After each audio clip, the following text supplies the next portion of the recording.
Wonderful people, great Biafrans, wherever you are, on the surface of this very planet with the time now standing at precisely 5 minutes past 7 p.m. in the blessed land of Biafra. I welcome each and every one of you, regardless of where you are listening to us from, because we cover the entire surface of this very planet with this very gospel of redemption, this gospel of hope, this gospel of renewal, this gospel of the unification of all the children of light in the blessed land of Biafra, not minding where they have been gerrymandered into. We are live and direct on my Facebook page at Mazi Nnamdi Kanu. There are many fake ones, so you need to be very careful. We are also simulcasting on Radio Biafra app. We are live and direct on satellite. We are on FM. We are on Tuning. We are on Garden Radio. We are on Simple Radio. If you are determined to listen to this very gospel, if you want to transform yourself from a used tissue paper to an animal and then to a human being, this is the place to belong. This is where to be at this precise moment, because we are going to ceaselessly propagate this very gospel that will lead you from bondage into freedom without fear nor favor. We are here to preach the truth, the whole truth, and nothing but the truth. Therefore, when I say good morning, good afternoon, good evening to each and every one of you, I am acknowledging the universality of Radio Biafra transmission all over the world. Where there are civilized men and women, they are listening to Radio Biafra. This is the only reliable platform for meaningful dissemination of uncompromisable communication to those that wish to reason, to those that wish to understand. My name is Nnamdi Kanu. I am the leader of the indigenous people of Biafra, the largest mass movement on the face of this very earth. We have no arms, we have no ammunition, we have no guns, we have no bullets, we have no sword, we don't even have a catapult. But Elohim has dragged the zoo down. Aisha rock has been emptied. There is nothing in it. Aisha Buhari is prostituting herself from one man to the other, trying to hold on to what has crumbled. The zoo is no more. It doesn't exist. That is why we speak with every authority. That is why we are saying to all those neo-colonialists who are desperately clinging on to power in the hope of swindling, in the hope of looting, in the hope of emptying the treasury prior to the official announcement of the end of the zoo, that they are wasting their time, because nothing, I repeat, nothing will stop the zoo from imminent collapse. It is gone and gone completely. There is no president, there is no vice. There is absolutely nobody elected to pilot the affairs of the damnable animals in the zoological republic. That is why we speak with every authority, that though they may be trying the best they can, that Elohim has destroyed the zoo, and from where it will never recover. They should pray COVID-19 never ends, because they will see a drama the likes of which they have never seen before in their lives. The whole world will know about this very fraud. Humanity will judge them and punish them accordingly. We are going to pray as it is usual and customary for us to do. We must pray we must acknowledge the presence of Elohim in heaven. I must ask those who are admins to make sure that this very link from my page for those who wish to listen via social media, that this same link is also shared on Radio Biafra page. Very, very important that they do so. If people are struggling or wondering how they can listen, the best thing for you to do is to guide them. This evening we are going to pray. It doesn't matter what our enemies do. It doesn't matter what they are trying to do. It doesn't matter what their motives are. It doesn't matter what they intend to accomplish. One thing is inescapable. This very gospel must be preached uncompromisingly. Uncompromisingly. I will preach the truth, the whole truth and nothing but the truth. You may not like it. You may not be comfortable with it. But Elohim has given me a message. And that very gospel I must pray. We must pray. We need to pray.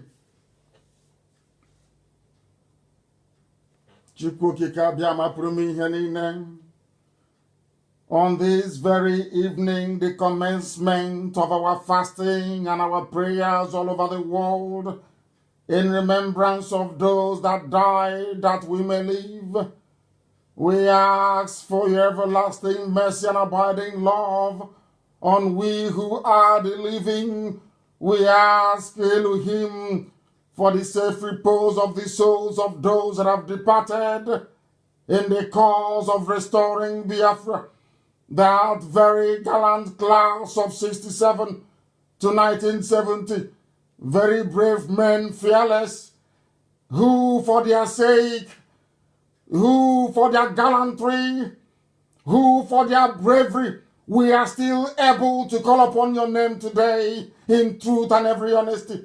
For without those men and women and their sacrifices, the Janjaweed would have overrun your nation. Today we would have been speaking another language, another tongue. Today we would have been worshiping an idol from where we do not know. But out of the abundance of your kindness and your mercy, you remembered your promise to your children. You made us safe.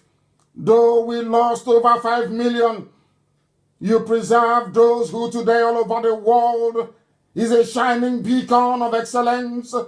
Those who epitomize the very finest tradition of ingenuity in a black man.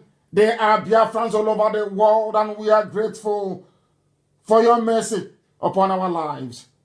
That is why when we say we love thee with all our heart and all our might, that we submit to your glory, that we bow before your throne of grace in heaven, when we say there is no other apart from thee, when we say that you are the creator of all that is made, but nothing made you, when we say you are the beginning and the end, when we say you are the Alpha and the Omega, when we say you are the only entity that gives life and gives grace in the lives of those that believe in thee, when we proclaim the coming of Biafra, predicated upon your promise to restore light upon the lives of those who has been darkened out of their own iniquity and foolishness, we have returned to thee because you are Elohim.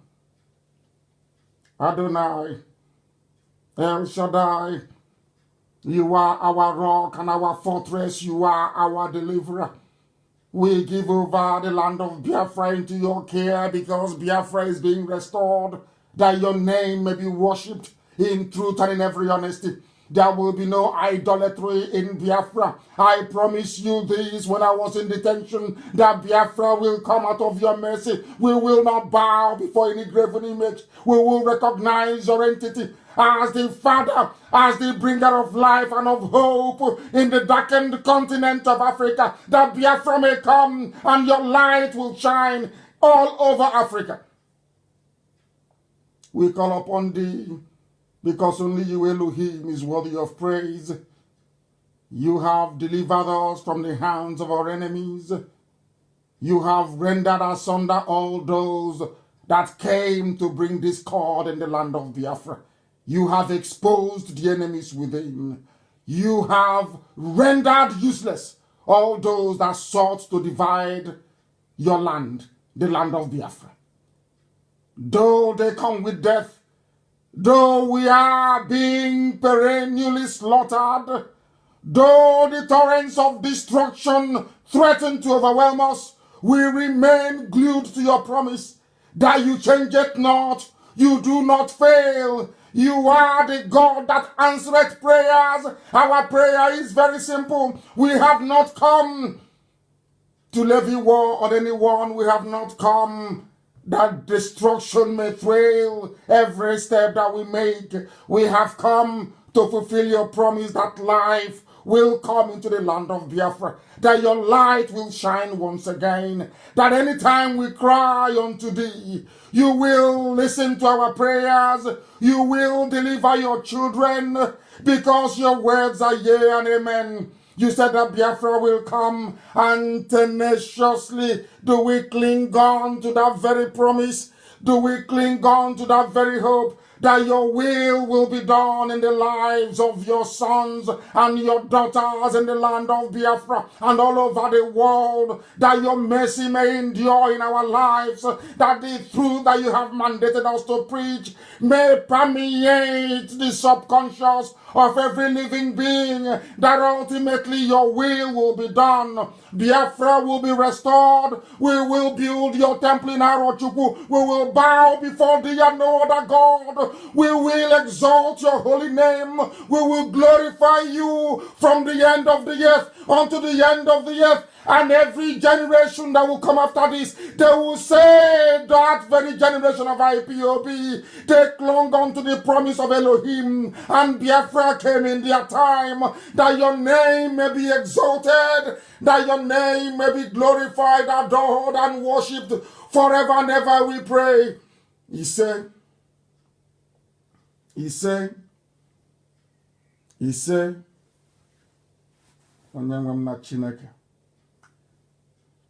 for a few minutes I was in the spirit.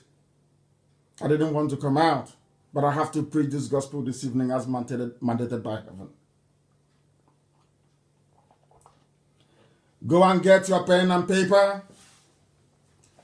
And the Mazi and the Janjaweed, as I told you earlier on in my last post on my page, or should I say penultimate, given that we are listening to this very broadcast live, I asked you to bring your slate and your chalk. So as we are dissecting and digesting very complex issues of governance, of politics, of religion, of civic responsibility, of what it means to fight for your freedom, Alamajiri and Aboki, you can practice how to spell. Last, I think it was on Sunday, that you learned how to read from A to Z alphabet.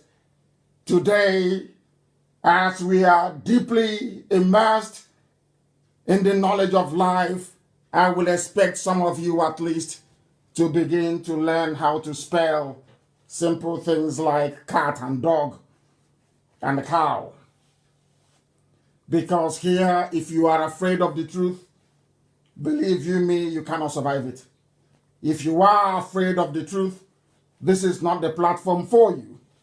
If you are afraid of the truth, then you are in one almighty trouble, because some people say that our language is sometimes unbecoming. Those who are afraid of the truth, they say that we insult them, but we don't insult anybody. I tell you the truth. If you do what is right, we will praise you. If you misbehave, we will shred you. It's as simple as that. This evening we must proceed very hastily, because I intend to take some calls this evening. A departure from the norm, a step away from our protocol. I will endeavor, given, should I say, the auspicious nature of the time that we are in, considering that 30th of May is upon us, when we remember those that died that we may live. This very evening, I will do all that I can to make sure that we take your calls. But first of all, we must preach. And this evening, you will be shocked at the revelation we're about to make. You will marvel at the ignorance and stupidity of some people. You will become distressed as to the hopelessness of those who have allowed themselves to be called Nigerians. Because if you're a Nigerian, it means you are lower than an animal. If you call yourself a Nigerian, it means you are in a zoo. If you call yourself a Nigerian, it means you have no redemption. If you call yourself a Nigerian, it means that the rampaging Janjaweedism is your portion in life. Let us preach the gospel of heaven. If you see yourself as a zoo animal, here we can make you become human once again through education. But if you are a used tissue paper, as some of you fondly refer to yourselves, then we cannot help you. This is the situation right now in Biafraland. As I told you, we intend to spread this very gospel this evening. I want the whole world to understand what we are going through. I want humanity to comprehend the scale of suffering. I want everybody who is capable of discernment to feel sorry for what we are passing through in the land of Biafra. Because what is happening to us is unfathomable. What is happening to us defies logic. What is happening to us should not be allowed to continue. What is happening to us requires a very urgent, coordinated reaction that this very generation of ours will see the last of it. The wickedness being perpetrated in the land of Biafra is beyond abomination. Beyond abomination. And it is our responsibility this very day to bring that to the attention of the global community. Listen. Hello. Oh, good evening, all. It's to inform and to alert everyone that the Fulani herdsmen, they are right now in Bende. In Bende. We are in Ozuakole, where they call colony. Right now, they have many of them have been found there today with AK-47. About 300 of them there with guns. So please, we are calling for help. And the community have been alerted already, and they are all working to do something. But we still need help because we don't know whether they will attack this night or tomorrow. I'm just doing this to inform all our principal officers. That's a challenge in the Bende, precisely Ozuakole and colony, where they call colonies through colony by colony in that bush, colony and Mba and Loho. There's a forest there. They are in that forest. Please, if anyone gets this information, please immediately inform all our principal officers for what is happening in Bende, precisely in Ozuakole colony. Thank you. God bless you all. I hope you have heard it. For those of you who are living in America, for those of you who think that you're sensible and reasonable, 300 armed fighters have now come into Ozuakole. If you come from Bende, and perhaps you are as old as I am, or you went to Methodist College Ozuakole, one of the, I will call it an Ivy League school. If you are acquainted with that part of the world, Mba, Dogum, and Ozuakole, you will know where the colony is. This very evening, right now, this very second, there are 300 armed Fulani terrorists who have camped there with the help of the Nigerian army, with the help of the Nigerian police, which of course is being should I say, controlled by the Fulani. It took them many years to plan this. They didn't just wake up one night and decide to flood down to the south. No. As we are busy trying to be politically correct, as we are busy talking rubbish on video, backstabbing as usual, mouthing our rubbish, working for a new Nigeria, working to divide Biafraland, working to sabotage any coordinated effort to confront our enemies from the Sahel. This is the gift you have given to us. Your complacency, your sabotage, and your treachery. Some of you never knew that it would affect you. But this very evening, if you have ever sabotaged IPOB, if you have ever sabotaged Biafra, if you have ever supported the zoo called Nigeria, right now in Ozakole is the result of your labor. All those years you spent working for the enemy without knowing it. All those years you've spent eating your own flesh out of envy and jealousy because IPOB is blessed.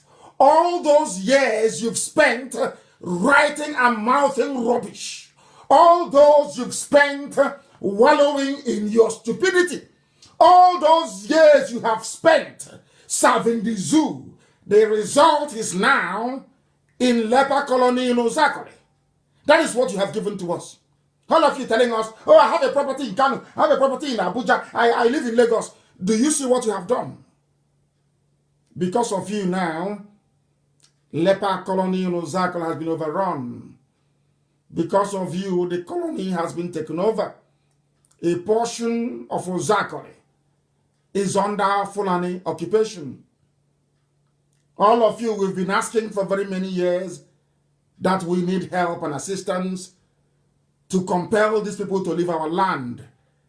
And you have been prevaricating, you've been delaying, you've been talking rubbish after rubbish. You've been gossiping, grown-up men in the US, gossiping from one useless meeting to another, from one hopeless meeting to another. All your years of gossiping, all your years of stupidity, all your years of backbiting, can you see the resultant effect in Ozakole? This is just the tip of the iceberg. There is another video from Ebonyi, and I hope that Amaka will lay her hands on it and be able to publish it. What they are doing, houses being burnt and destroyed, before your very eyes you see these things happening. It's only IPOB who has been fighting. For nearly 10 months now, we have been fighting consistently. And I will come on air and I will tell you that the Fulani army and police, that Ohaneze Ndioshi and the so-called politicians, they are in concert with these people to overrun and take over our land. Some of you wouldn't listen, but now it's happening. They are now in Ozakole. They are destroying houses in Ebonyi. The very limited resistance we are putting up in Ebonyi is what our budget can carry. I have seen some idiots, they come, some people say, oh, you should stop, you should reduce calling people idiots that our kids are listening. Tell your children that I am referring to those that have betrayed us and who, because of what they have done, both individually and collectively, have put us in a very perilous situation. Our people are dying, our land is being overtaken, we are being overrun. Everywhere they are coming with arms. There is no way I can decorate my words. I'm a very angry person. Very, very bitter at our complacency and stupidity, and you want me to sugarcoat how I say things? I won't do it. If your children ask you, mommy or daddy, why is the uncle talking on radio? Why is he using those words? Look at your child and say, my dear child, I am sorry. I have been very stupid. I contributed to the mess happening in Biafraland. Be honest with your children and tell them the truth. All your years of gossiping, have you seen it? Grown-up men that listen to gossip, have you seen the result? When we are in Ebonyi fighting, you were not there. when we are in Delta fighting them, none of you knew until they started rounding up and arresting IPOB inside Delta. I came on air and I said it. If they finish arresting IPOB, you will not have people to defend Delta. They thought I was joking. They succeeded in what they were planning with the fire cover. Now the result is there. They have now taken over Delta State. Have you not seen it? Are all of you blind? You cannot see? I will play it later. Very shortly I will play it for all of you, that you may understand. So when your children say to you that uncle talking is very upset, he says things, he's cursing people, tell your children that you are the reason why that uncle is talking the way he's talking. Because all of you put our land in jeopardy. And you think we are going to forgive you? Even if you like, you go and bring us the sun and the moon. We'll never forgive you. All this nonsense going on now should have been stopped from the beginning. I warned you in 2012, 2013, 2014, 2015. Until I was arrested, I came out. I kept warning you, let us prepare, let us prepare, let us get ready. You said no. What some idiots did, as I was, they said, oh, you don't talk to politicians, you don't cooperate with them. As I came out, I spoke to a few of them, and I said, can you see our condition? Are you going to do something about it? Not one single soul. I'm saying it live to the hearing of the whole world. Not one single politician from Igbo land, from Efik, from Ibibio. I spoke to all of them. I sent emissaries to them. I said to them, this is what is coming. There is no governor in Biafraland. There is none in the so-called Southeast or South or Niger Delta and all the useless democracy that goes with it. I spoke to all of them. I sent people to them. Let us prepare. I'm telling you now. And all of them said no. That they are planning. They promised all of them vice president. All of them. Everybody was promised VP. They promised Wike VP. They promised Omahe vice president. They promised Ugwanye vice president. They promised Obiano vice president. They promised, I don't know what they promised Okezi, but I'm not too sure. They promised the Supreme Court governor. They promised him that he will now be the new Alakali of the whole of Igbo land. These are the people you have as your politicians. They have no foresight, they have no vision. With the exception of Abaribe and a few others who don't want to be mentioned. I pleaded with them. Do you know what happened? The same politicians, some of them, working for the zoo, went behind my back and started telling them, make sure you don't give any arms to Nnamdi Kanu. If you do, he will defeat the zoo, Nigeria, and he will come and kill all of us.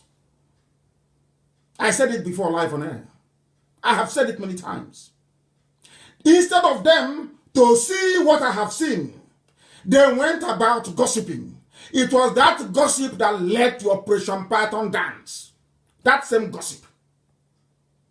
What Igbo men are doing with gossip, I have no idea. Why a grown-up man that claims, or woman who claims they're educated, somebody can come to you in the middle of the night and be whispering rubbish to you, inboxing you nonsense. You don't have the presence of mind to ask the person, please, why don't you bring me the evidence you have? Simple evidence. Because there's a saying where we come from. You don't judge by only listening to one side of the story. Listen to everybody involved. You listen to gossip. Oh, let's not support hiding your prejudice and your little jealousy. All of that nonsense is the reason why right now, Zakal is occupied. That is why in Ebonyi State, as I'm going to play for you, that is why. Listen, Ebonyi. In Ebonyi. No government.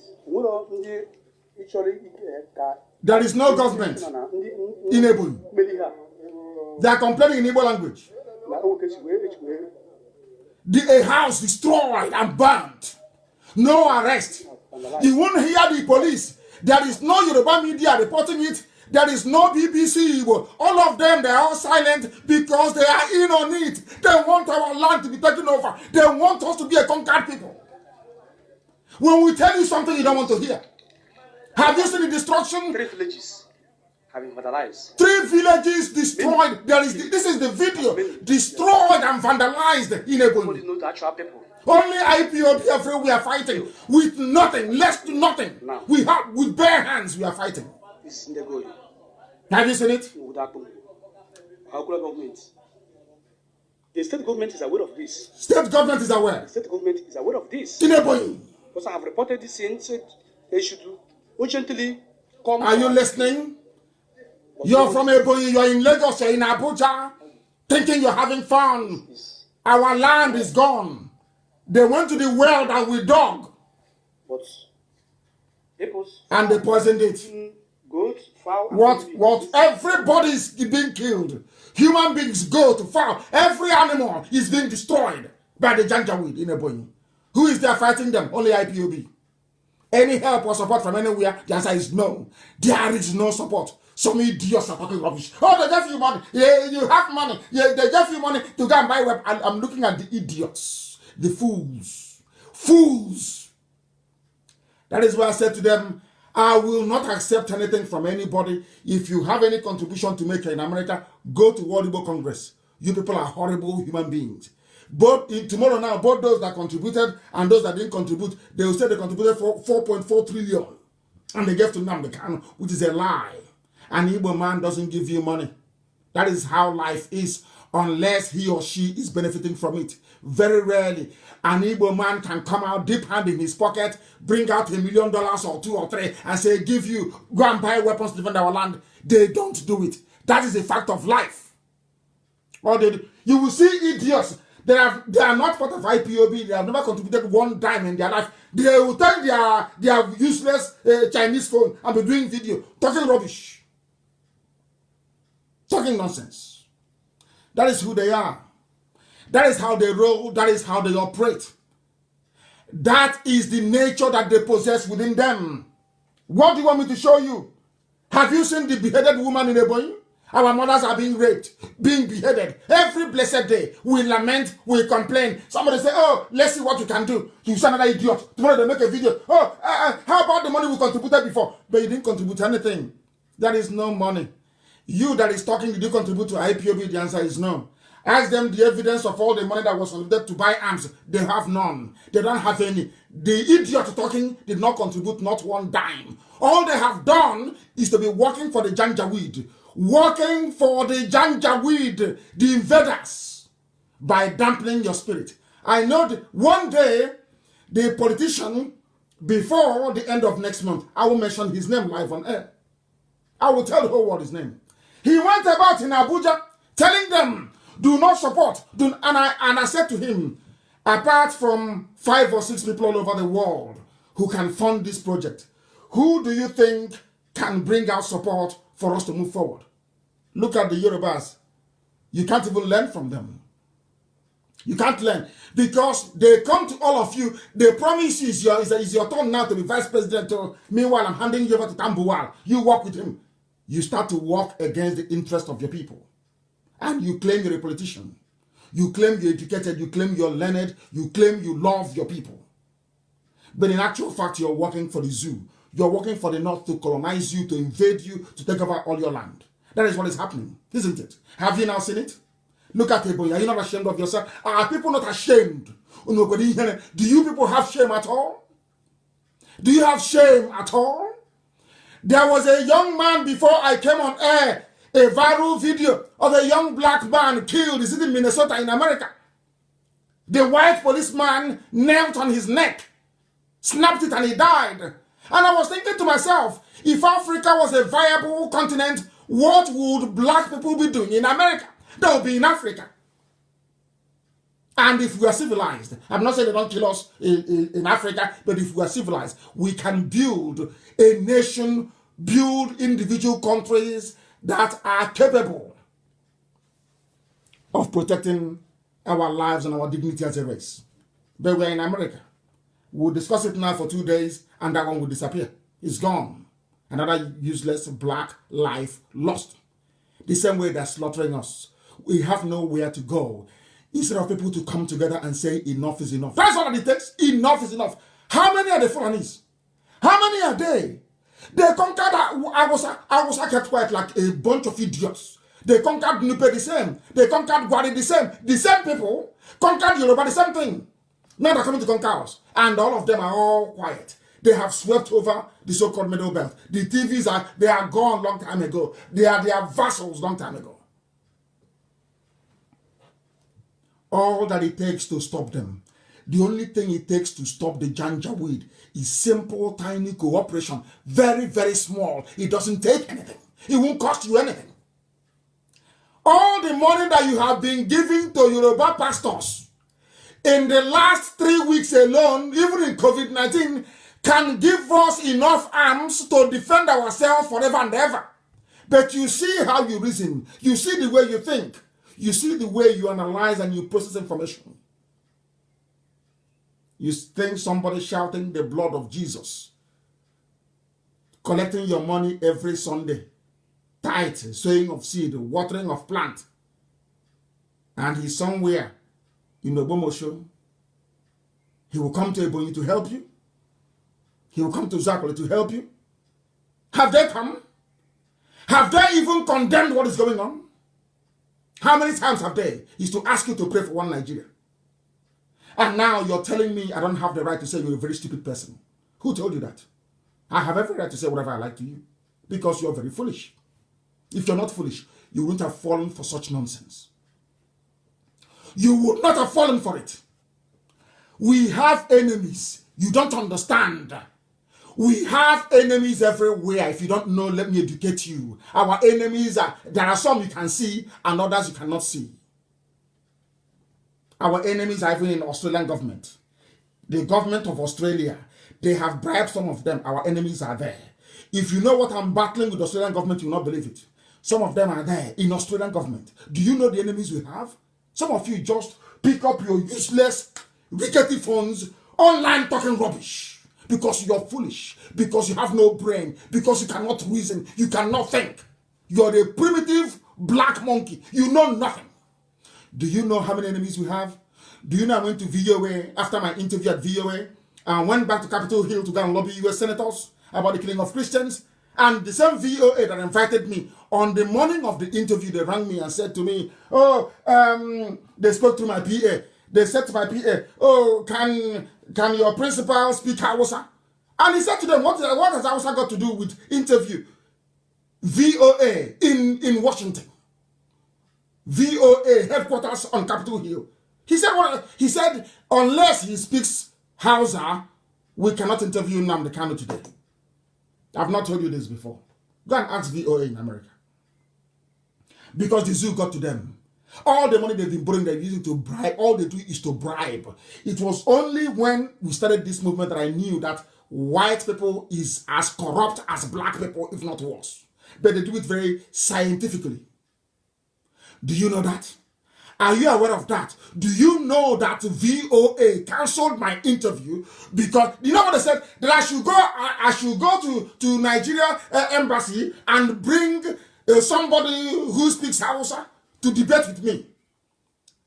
I said to them, I don't mind debating with anybody, but you can bring the person. Let me shred them. In America, I will vaporize them before the whole world.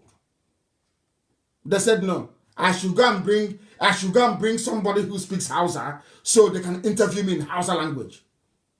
And I said, with all due respect, VOA, you're talking rubbish. That was how the interview was cancelled. Do you know how many enemies you have? All these idiots running all over the place, yapping rubbish. Do you know how many enemies you have? Have you been to the US State Department before? Have you tried to table the issue of Biafra before? Have you received any responses? Do you hear what they are saying? Do you know what they are saying about Biafra? About the zoo? About dividing the zoo? Do you know how many billionaires? Do you know how many billionaires they are making from Nigeria? Do you know? You have any idea? No. If I tell you that they love the corruption in Nigeria, will you believe me? Only a handful of them. Because there's always a handful of white people with conscience. That is one thing about them. No matter how bad they are, there is always a handful of white people with conscience. Do you know how many millionaires they make from Nigeria every month? And you want somebody who is sitting in the United States State Department or UN making money from Nigeria, or an ambassador in Nigeria making millions out of bribery. You want them to now come and say, oh, let's divide Nigeria. Where would they get their money from? The free money they're getting. Some of you don't listen, you don't think, you don't analyze. All they say, you take it, that is the money. Anytime I come on air and I say that we have difficulties, we need money, that is the only thing that you hear. And the idiots talking hasn't contributed one dime. That's the thing about us. It reminds me of a story that my friend told me many years ago. A very close friend of mine then. You know, in the village, every Christmas, every Easter, or New Year festival, we dance as kids. We used to start, we dance Echo in my village, but you start from Echo. That's one called Echo. You dance Echo, then you dance Agaba, then before you now graduate to Udon. That is how we grew. That's how we raise kids where we come from. And as you dance Echo, maybe during Christmas or Easter, you go from house to house dancing as kids. People will be giving you money as children. And after giving you that money, you come back to the house, you give the money to your mom. And then your mother is in trouble. Hey, your mom is in trouble. Do you know what happened? My friend told me that the sister, after dancing, gave the money, maybe equivalent of about 20 kobo in those days when money had value. Gave 20 kobo to her mom, her share of the money she made from dancing. You know, all these little kids dance they do in the village. You know what happened? The next day, they were going to school. My friend's sister, little sister, said to the mom, "Mom, give me money for pencil." The mom went into out of the 20 kobo, gave her 1 kobo. Said, "Go and buy pencil and give me change, I'll keep for you." She did. The next day, "Mom, there is this dress I saw Angreka is wearing, I like it, give me money." From that same money. "Mom, there is no school fees, give me money." After nearly 1 year, she was still asking for the same money. The mother asked her, "This money you gave me since last Christmas, so does it mean it never finishes? Does it mean it never ever finishes? Every time because you gave me 20 kobo, you have collected more than 1 naira from me, you are still coming. If I ask you, oh, where do I get money from? You ask me to go back to that money you gave me last Christmas, but the money is finished, and you're still asking for it." That is how Igbo people behave. That's their behavior. If you ask them for any help, you're in trouble. Any day you open your mouth to ask Igbo people for help, you're finished. Unless they benefit from it. Because every time you ask, "Oh, why don't you go back to?" Both those that gave and those that didn't give, they don't know they are doing the Janjaweed job for them. You don't know that. Your stupidity, your envy, and your jealousy, all it ever ends up accomplishing is emboldening the enemies to come in. Somebody came to me and begged me to become the governor of a state, and I told him I don't participate in politics. He went back and started telling politicians not to, those who had, because as we preach, some of them buy into it. Some are buying into it. They know it's the truth. They know their land will be gone. Are you telling me that exactly where these people are, they don't have any senator, they don't have any house of rep? Of course they do. They knew it. Somebody, because I said to him, "I can't support you. I'm not into politics." As I said, I'll mention his name one day. He went about telling people, "Oh, do not support, do not support." And that is why we are where we are today. And now the Janjaweeds have come, and it's not even in the zoo. That tells you all you need to about these people. They have no conscience. They have no conscience. And our people are making matters worse. Worse every blessed day. That's why I said to them, if you have anything to give, go to World Igbo Congress in America. Don't give to IPAB, please. I'm begging in the name of Elohim. Don't give. Go to World Igbo Congress. I trust Professor Geoffrey. World Igbo Congress, I believe they have all it takes to handle all of this nonsense, because you people are impossible. Impossible human beings. What type of God made you people, Seth? You see, Fulani is in your village, and you're doing sense. You are doing little sense. You are doing video, blabbing your mouth like a pig, like a pig. Yapping rubbish like a pig. Until they cut off your useless neck, then your eye will clear. As I was traveling all over the world preaching this gospel, there are people from all these places now under Fulani occupation that will come to my town hall meeting. And we're talking, oh, this thing you're planning, you get us into trouble. But the trouble has come. I told you that the trouble will come. If you like, you accept, or if you like, don't accept, the trouble will come to you. Because if you, that's what I believe in. If you don't look for trouble, trouble will look for you. That is why I believe in looking for trouble. I start trouble myself. Personally, I prefer to start it than trouble coming to me. Now, what is happening to us? I ask you, what is happening to us right now? What is happening to us? We have enemies. Facebook is our enemy. Don't you know that? Tell me, the media house, have you ever heard CNN before come down to do a documentary? Has BBC ever come down before to do a documentary? There is BBC, Igbo, and they see all these things happening. They are aware. Ask yourself, why is it that BBC Igbo cannot go to a village, cannot go to Delta, cannot go somewhere and say and ask them, why are these things happening? Who did this to you? Have you ever asked yourself that? It's a simple question. Have you ever actually sat down to ask yourself before, why is it that BBC cannot do a documentary about the invasion of our land? Instead, they went to go and ask Al-Majri, who speaks Igbo very fluently, I must add.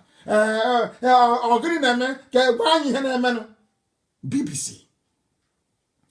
And only IPOB, Nnamdi Kanu, is facing all these enemies all over the world. Do you know how strong they are? Only IPOB. Do you know how strong these people are? Yet we are breaking them down. And instead of idiots to sit down and appreciate the very marvelous work IPOB to yapping rubbish. You wake up in the morning and you just talk nonsense. Inboxing people. There are some people that all their job is to be inboxing, sending inbox to actually gossip inbox everywhere. Ask them to face me and they run.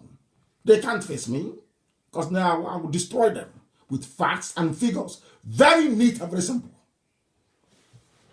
Look at your land is under siege. You're in America. Maybe next week a policeman will sit on your neck or your child's neck and they will break it and they will die. And we'll be looking at videos. Say, hey, this is bad. Oh. And after 2 days, it's all over. That is the price of stupidity. The price of idiocy. When your kids ask you why I use the words that I use, tell them that you're stupid. Look at your child and say, dear child, I am a fool. That is why that uncle is speaking the way he's speaking. If you don't know, let me tell you. You think I'm here to massage words? You must be insane. I don't massage words. I don't. Some of you mean well. You do mean well. You do mean well. But your actions do not correspond with what we are seeing on the ground. You must do a little bit more. Is it only Ebonyi State? Is it only Abia State? No. Let us go a bit further. Let us go to the land, Igbo land in Delta. Some idiot I read was telling me nonsense about they are from Ukuane. They came from Bini. Hey! And I said, what is the name? What is the name of Ukuane in Bini language? They cannot tell me. So they are from Bini and they're speaking Igbo. Are you not stupid? How can somebody come from Bini and be speaking Igbo? Does that make any sense to anybody? Does that make any sense? This is years of mental destitution. I don't want to be speaking too much grammar all the time. Years of mental idiocy. Your name is Ifeanyi Okowa. Somebody answering Oviewerem or Moyeren or whatever is coming and telling you you are related to him. You're from Benin and you're jumping up and down like a spring chicken, saying yes, I'm from Benin. Are you not sincere? Is your brain correct? Is your brain okay at all? That is what years of living in a zoo has done to people. We have enemies. Our enemies are not just the Janjaweed, the Fulani you see in the north. Everywhere. Because they are afraid. Some corrupt neo-colonialists are afraid of Biafra. They think that Biafra will have the same effect on Africans the same way that Japan did in Southeast Asia. Because, as we say where we come from,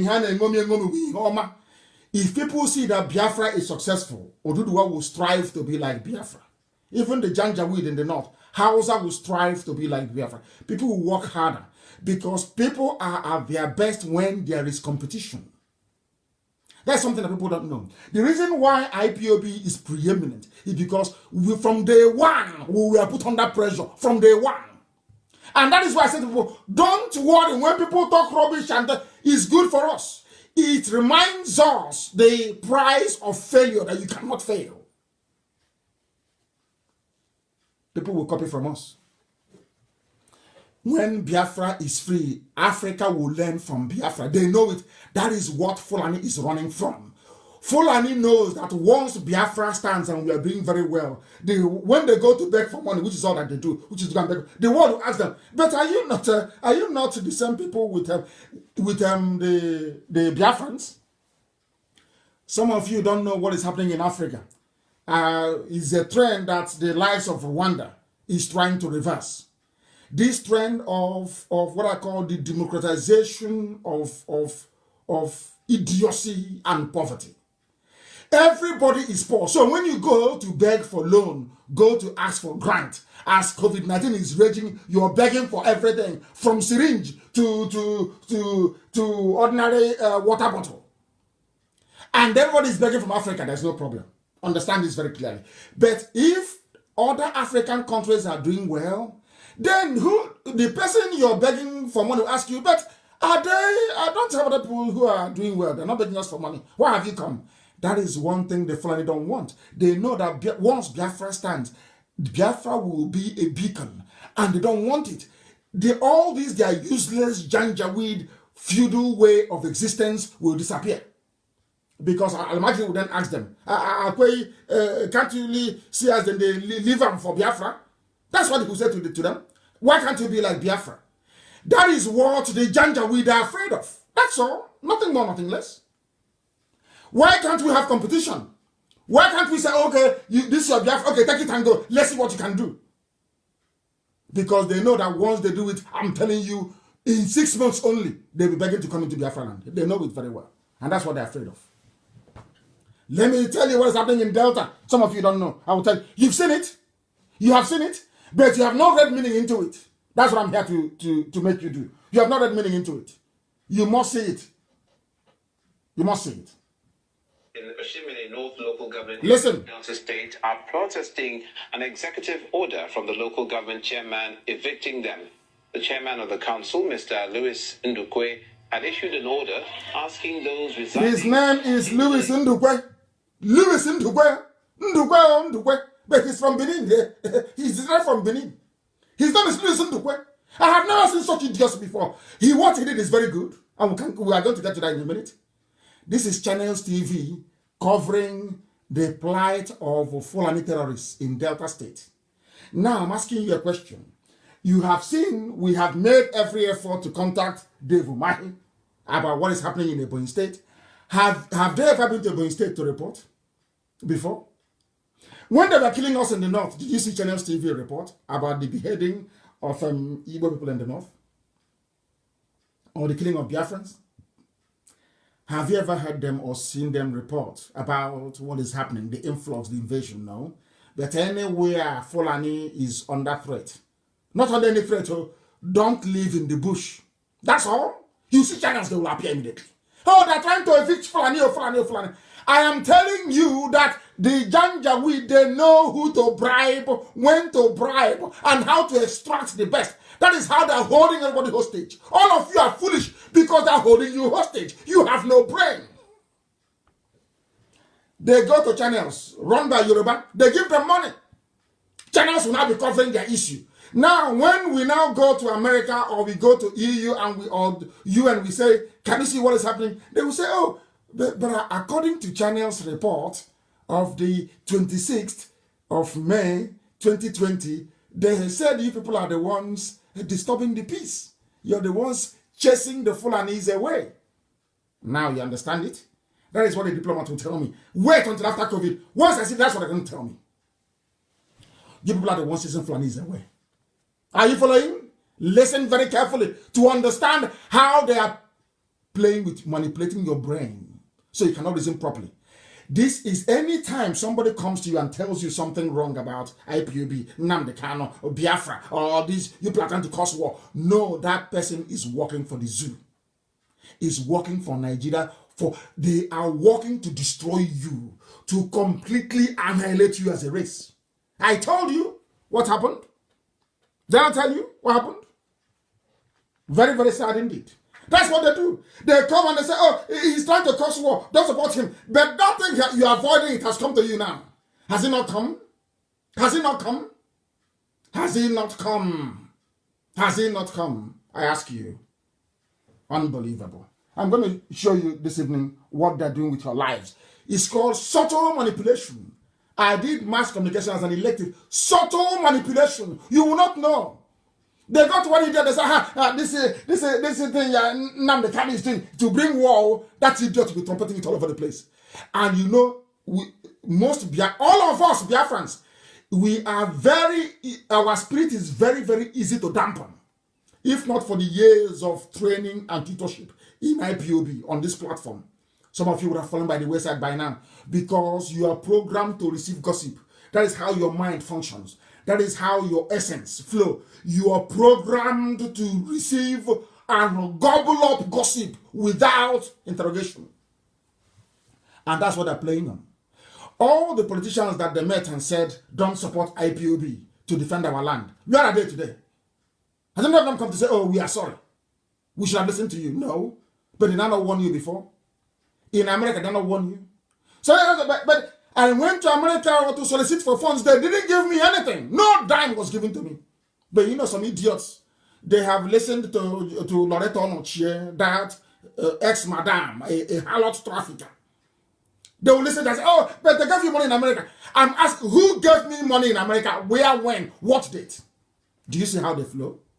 And these are young Biafrans talking nonsense. From their mouth comes rubbish.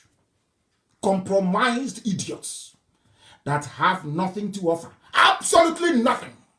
That will be mouthing and yapping every blessed day. Now they have come. They're also in LLM. They're in oil mill as we speak. Let me tell you what's happening in Delta, because some of you don't know. Forested area. Listen. Vacate that place within 7 days or have their structures demolished. Mr. Ndukwe explains that the order is not targeted at victimizing anyone or tribe or person, but to rid the bushes of criminals. Listen. Who always use the place to perpetrate heinous crimes. We are Nigerians. They are saying, oh, Igbos are living in Kanu. They are living in Kaduna. Because of that, we are Nigerians. We have the right to live anywhere we find, including our farmland, including our forests, including our bushes. Now, do you understand what is going on? Some of you saw it, you saw this very news. What did you do? What did you do? Let us hear what Mr. Ndukwe has to say. Mr. Ndukwe from Benin. Oh, my goodness. The government, the federal government, state government should come into our aid and leave us, allow us. Fulani is saying state government, federal government, come to our aid in Igbo land. In Igbo land, in the bush of Igbo land. Come to our aid, come and help us. Come and help us, which means bring the army, bring the police, come and kill all the villagers so we can take over. The same thing they did to Awasa, the same thing they did to Nupe, the same thing they did to Buhari, the same thing they did to Yoruba. Is the same pattern. They never change. They never ever change. They never ever change. When will you people learn? When will you understand that your land is under siege? You are under threat. Your way of life is about to go. It's about to vanish, about to evaporate. When will you know this? When? How else do you want me to put it? I say, how else? Don't call me to ask me. If you're in America, keep shouting at America. Go to World Igbo Congress. Go there and find them. Maybe you can be of use after all. Don't come to IPOB. Don't come to...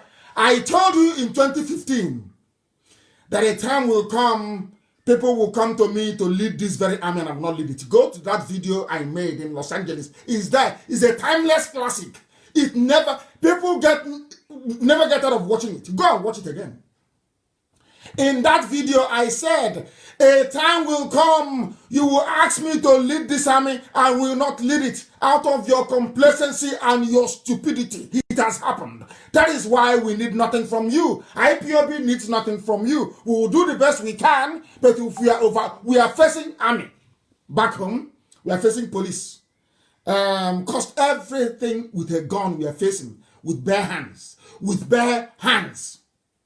and it doesn't touch you, you are not moved.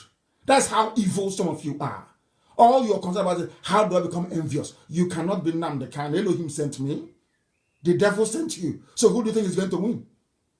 God in heaven sent me. You were sent by Lucifer. So who do you think is going to win this very battle? So do you actually think that talking rubbish on Facebook is going to save you? Do you think it's going to save you? When the time comes, you will know how mean we are. Right now, you have no idea. You will see it very, very soon. Let's see. Al-Majri is protesting in Delta State. In Igbo land. In Delta State. Protesting. Calling federal government, come and help us. And this is what Britain loves, British diplomats. Not Boris Johnson, by the way. Hey, Igbos they have come again. They are discriminating against Fulani. That is the essence of what Channels TV is doing. If you don't know, let me tell you. Let's listen. Legal occupants of the places we are living in Delta. They are legal occupants in our farmland. Farmland they didn't buy. Listen. They should come to our aid and halt and stop this said local government chairman from passing this his so-called executive order. Whoever is living in any place is a lawful tenant, is a legal occupant of that place. We have the receipt they gave us for each year we pay tenancy. The ultimatum is a 7-day. This is Ndugwe. That doesn't mean that where necessary, some certain amendments or waivers will not be given, or extension of time. But the important thing of note here, because we're going to come down very heavily on defaulters. We have agreed in tandem with the traditional rulers, we have agreed with stakeholders, we have communicated the police, we have communicated the DSS. What we are saying is that enough is enough. We don't want to accommodate anybody in our bushes anymore. It is not about me. It's about our people. And it is what we have decided. And that is how the way to go. If you want to live in Oshimili North, for God's sake, my brother, what is too much about picking up a property in the town? Come and live with us. Our people also farm in the bushes. But we don't live in the bushes.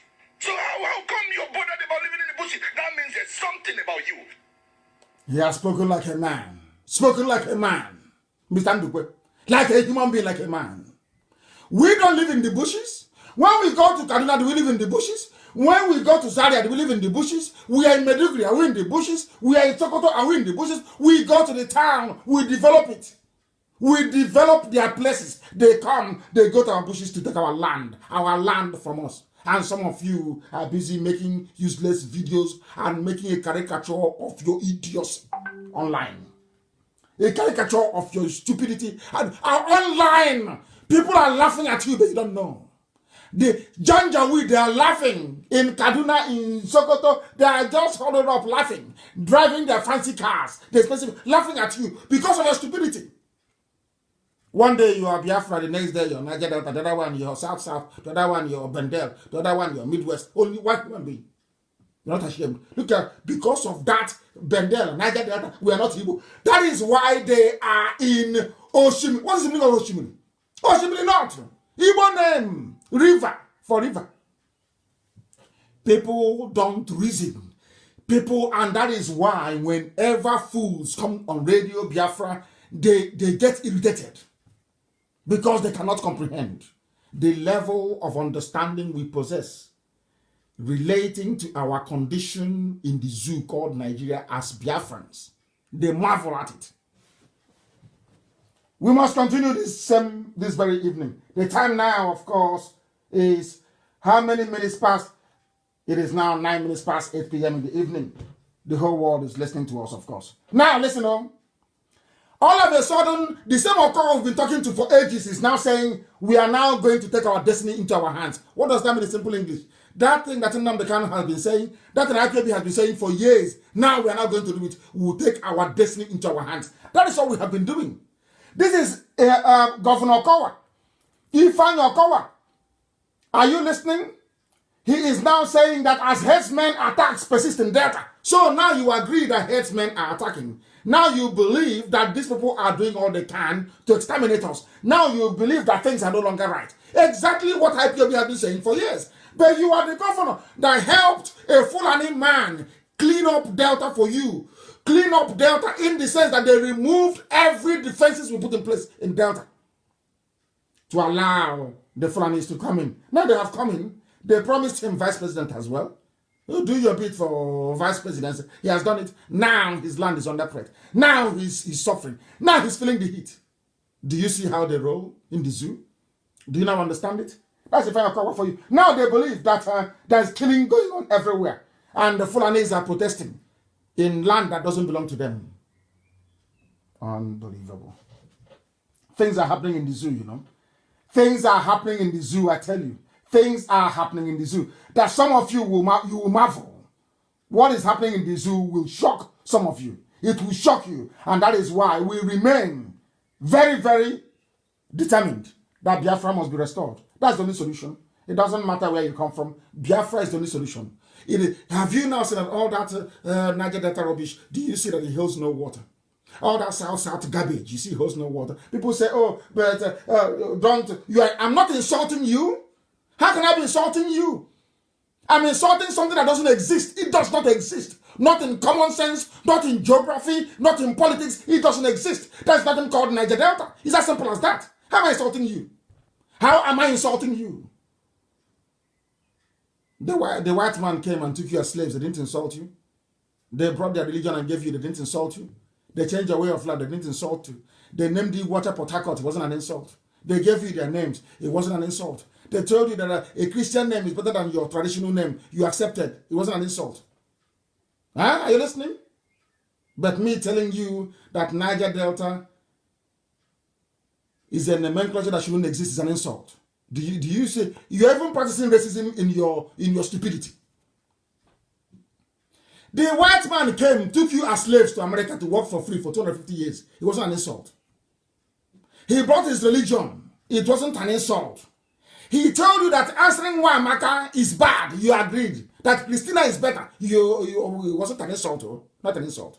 But me telling you that referring to yourself as a Niger Delta person is the height of stupidity is somehow an insult.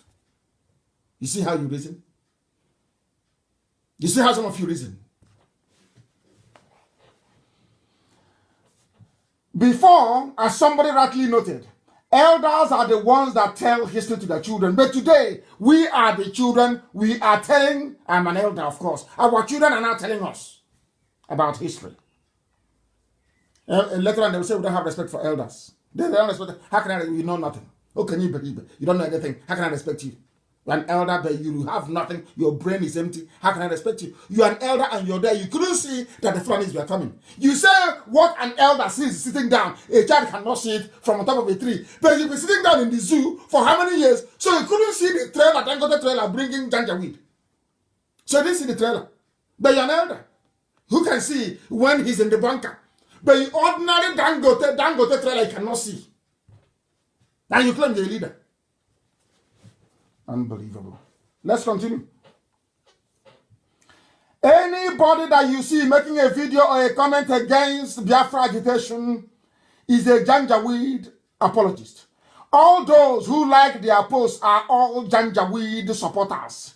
They are the people fighting to destroy you. They are servants of the caliphate, all of them in Pandev, all of them in Ohanese. These are the people destroying you. Forget the nonsense they tell you. Forget the rubbish they say when they come on television. They do not mean it because they don't have what it takes. They don't have the guts to push through their conviction. They don't have it. They don't have it. If you tell somebody the truth, it's an insult. What sort of human beings are you? What sort of you? Look at how poor you are. Poverty written all over you. And it says an insult. Because funds are needed to secure Biafraland. And knowing how hard it is, I know for an Igbo man to fund anything he would not directly benefit from, I am directing that every financial assistance that people intended to channel towards IPOB should now please be diverted to World Igbo Congress. Go and say that with them. Not tomorrow you start telling people you gave us 4.4 trillion. I don't want it. We are going to do all we can and continue to do all we can to safeguard Biafraland as much as possible. As much as possible. Not just for everybody. I have seen today a lot of people saying we're Igbo group. This one is answering this name, that name. I've read about 4. Writing to UN. Writing to all this world. That is how they are. Everybody's writing to UN. Everybody's writing to EU. Oh, how many do you think that EU will take you seriously? How many of you are writing to us about the same thing? How many of you? How many organizations do you have? They will say no wonder Janjaweed in your land because you are so, I don't know, your search for relevance is nauseating. Always looking for relevance. They let them see my name in Brussels. I want to see my name in Washington. Nah, hey, put my name there. Let me sign as well. Stop wasting your time and channel all your efforts and energies into strengthening whatever position WIC has as well, or already in America. And from there, perhaps something tangible may be able to come forward. I asked some people a while back to try and contribute towards what we are doing. If you remember very well, I went to America. This same America, I keep going to US all the time. I keep going and reminding them they don't do anything. I was in the USA a few months ago, and I asked them to contribute $1. They never did.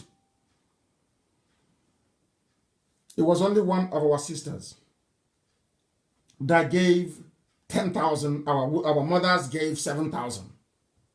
What is in the account, I will tell you today. I set up this fund long time ago for this period of Janjaweed coming. What we have in the account is $40,000.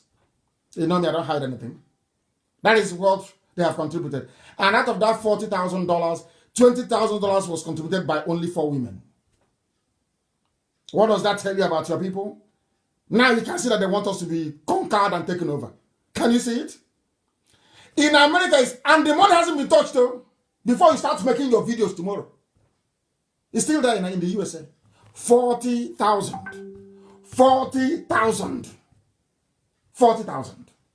What does that tell you about your people? What does that tell you about who you are? What does that tell you about who you are? What does it tell you about your mentality and the way you reason? I told them, Fulanis are coming. I warned them. Every time I go to America, I warn them, the Fulanis are coming. They're coming. Every time they're coming. I was sounding like a broken record. Some of the evil ones in Yoruba media, they were like, Nnamdi Kanu is instigating trouble. But now that the Janjaweed have come, they no longer right. To come back and say, oh, Nnamdi Kanu was right. No, they won't do it. Now you understand them the way they flow. You understand who these people are. Now listen very carefully. I repeat, nobody should give money to IPOB to support the driving away of Janjaweed. We don't need it. I don't need it. Find who you can give it to. Not to, I don't give us. Now that the Fulanis have come in, you are looking for IPOB. You go and do it yourself. They'll cut off your head. Go and try it now and see. Do you know how many men we've lost? In Ebonyi. This is Ebonyi. Do you know how many men we have lost in Ebonyi? Do you want me to publish the videos and the pictures for you to see before you believe? That was how we imported a very expensive equipment. And I was telling our people, telling Biafrans, we have bought this transmitter. They never believed they were making videos. You ate money. I don't know what is wrong with them. You ate money. You stole money. You did this. You did that. Where is it? After I listened to them, I did a video of where the container was. The same person asking me to castigating me and saying that I ate the money, that where is the container, it was the same person that took the clip and went to DSS in Oka to tell them, oh, I know where this video was made. You need here, come let me take you there. And he's a Biafran. And he has a microphone today. Running around saying he's working to unify, working to get Biafra. I told him the sabo with microphone. The same people casting, and I said to them, I bought it. They didn't even believe me. When I was arrested, they didn't believe me. When the same transmit, very massive, that was tendered in evidence in court, do you know they were still making videos. He ate our money. They were still making videos. Until Buhari, when he was alive, 31st of December 2015, on national television in the zoo, being interviewed by four journalists, said, that one they call Kanu, if you see the sophisticated equipment he brought into the country, it was only when a Janjaweed decided that they believed that I brought it in. They needed to hear it from the mouth. Oh, that is how wicked and evil they are. When you see them making their sweet video, you oh, he's a fraudster. He's a con artist. What did I steal from you? Nothing. I'm a conatist because I want Janjaweed to go. I'm a conatist because I told you are an idiot agitating for Niger Delta. Only a fool can do that. It's the truth. Simple, pure, plain truth. That is how he's a con man. Until Buhari, when he was alive, opened his mouth and said it. The idiots they didn't believe. The same person talking rubbish. And the day I showed the container, it didn't take up to 2 months. Everything was down, was gone. That container now that we bought a very expensive equipment is now in DSS compound in Abuja. And they're still doubting it. Maybe I need to publish the picture so they will know that I know everything that is going on there. This is how we are. That is why God has allowed the Fulanis to come in to teach us a lesson of our lives. After this experience, when next we hear a prophecy, a prediction, we will then hurry up and do something about it. Elohim is about to teach Biafrans a very bitter lesson that you will tell your children about it. And as me, I'm going to write history book. And as I'm going to write now this year a history book, letting our children know in the future that all of you are responsible for the mess you are in before you just start telling them rubbish. Because all of you are liars. You prefer to lie, to deceive yourselves. I asked you what is the meaning of Niger Delta. Instead of you to come out and say that I'm fighting for Niger Delta because I see that Igbos are going to dominate me. That's your only reason. That is the truth. That is your only reason. Now, the question is simple. Show me when you have been dominated by Igbos. You cannot show me. You claim, after all, during slavery, they take Igbos to the coastline and they ship them. So when was the domination? People that dominate you, they come, they force you to speak their language. Did Igbos conquer anybody and force them to speak their language? So where's the domination? So carrying the blessing of God and building industries is domination. You see how foolish some people are? Do you see how foolish some people are when I say, they say, don't say it, please. We are angry. You can be as angry as you like in your stupidity, but I will tell you how foolish you are. That's my job. And I will tell you. It's my job. I'll tell you. Until you repent. I asked them to contribute. They said, no, now we don't want it anymore. But I can tell you categorically that we have started engaging our traditional rulers. I won't tell you where, because that's what you're waiting for. Oh, who did you tell? Are you consulting people? I'm not going to tell you. What you want me to do is to come out, maybe publish videos or publish names of our respected and respectable traditional rulers and elders. So you can take it to DSS and collect maybe 6,000 naira to buy a recharge card. That's what you want. So you think we don't know your tricks? We know all those stunts you're pulling, we know everything. We know. Don't think we're stupid. You see them, they come out, they're called ocean provocators. You see them, they come out, they speak, you think that they're with you. Hey, is it Biafra must come? We need Biafra. For we are Sabotua, Conk Sabo, traitors of the highest order. At least nobody can accuse Nnamdi Kanu of being a sellout. You know a traitor when they sell out. That's how you know them. You know a traitor when they're at peace with their oppressor. That is how you know who a traitor is. That's how you know who a Sabo is. They are living at peace with their traitor. Sorry, with their oppressor. These are the traitors. And they scam people. So scamming people is fighting for freedom, is scamming people. That's their brain. That is what Al-Majri wants them to say. And they are so stupid. Al-Majri will take their clip and all this nonsense they write and give it to the Western world. So when I go to meetings, instead of me to present or defend the argument for the establishment or coming of Biafra, I am there defending what these idiots are saying. They don't know that the Janjaweed is using them, but they are so foolish. Have you seen any Fulani come out to criticize Fulani X-Men?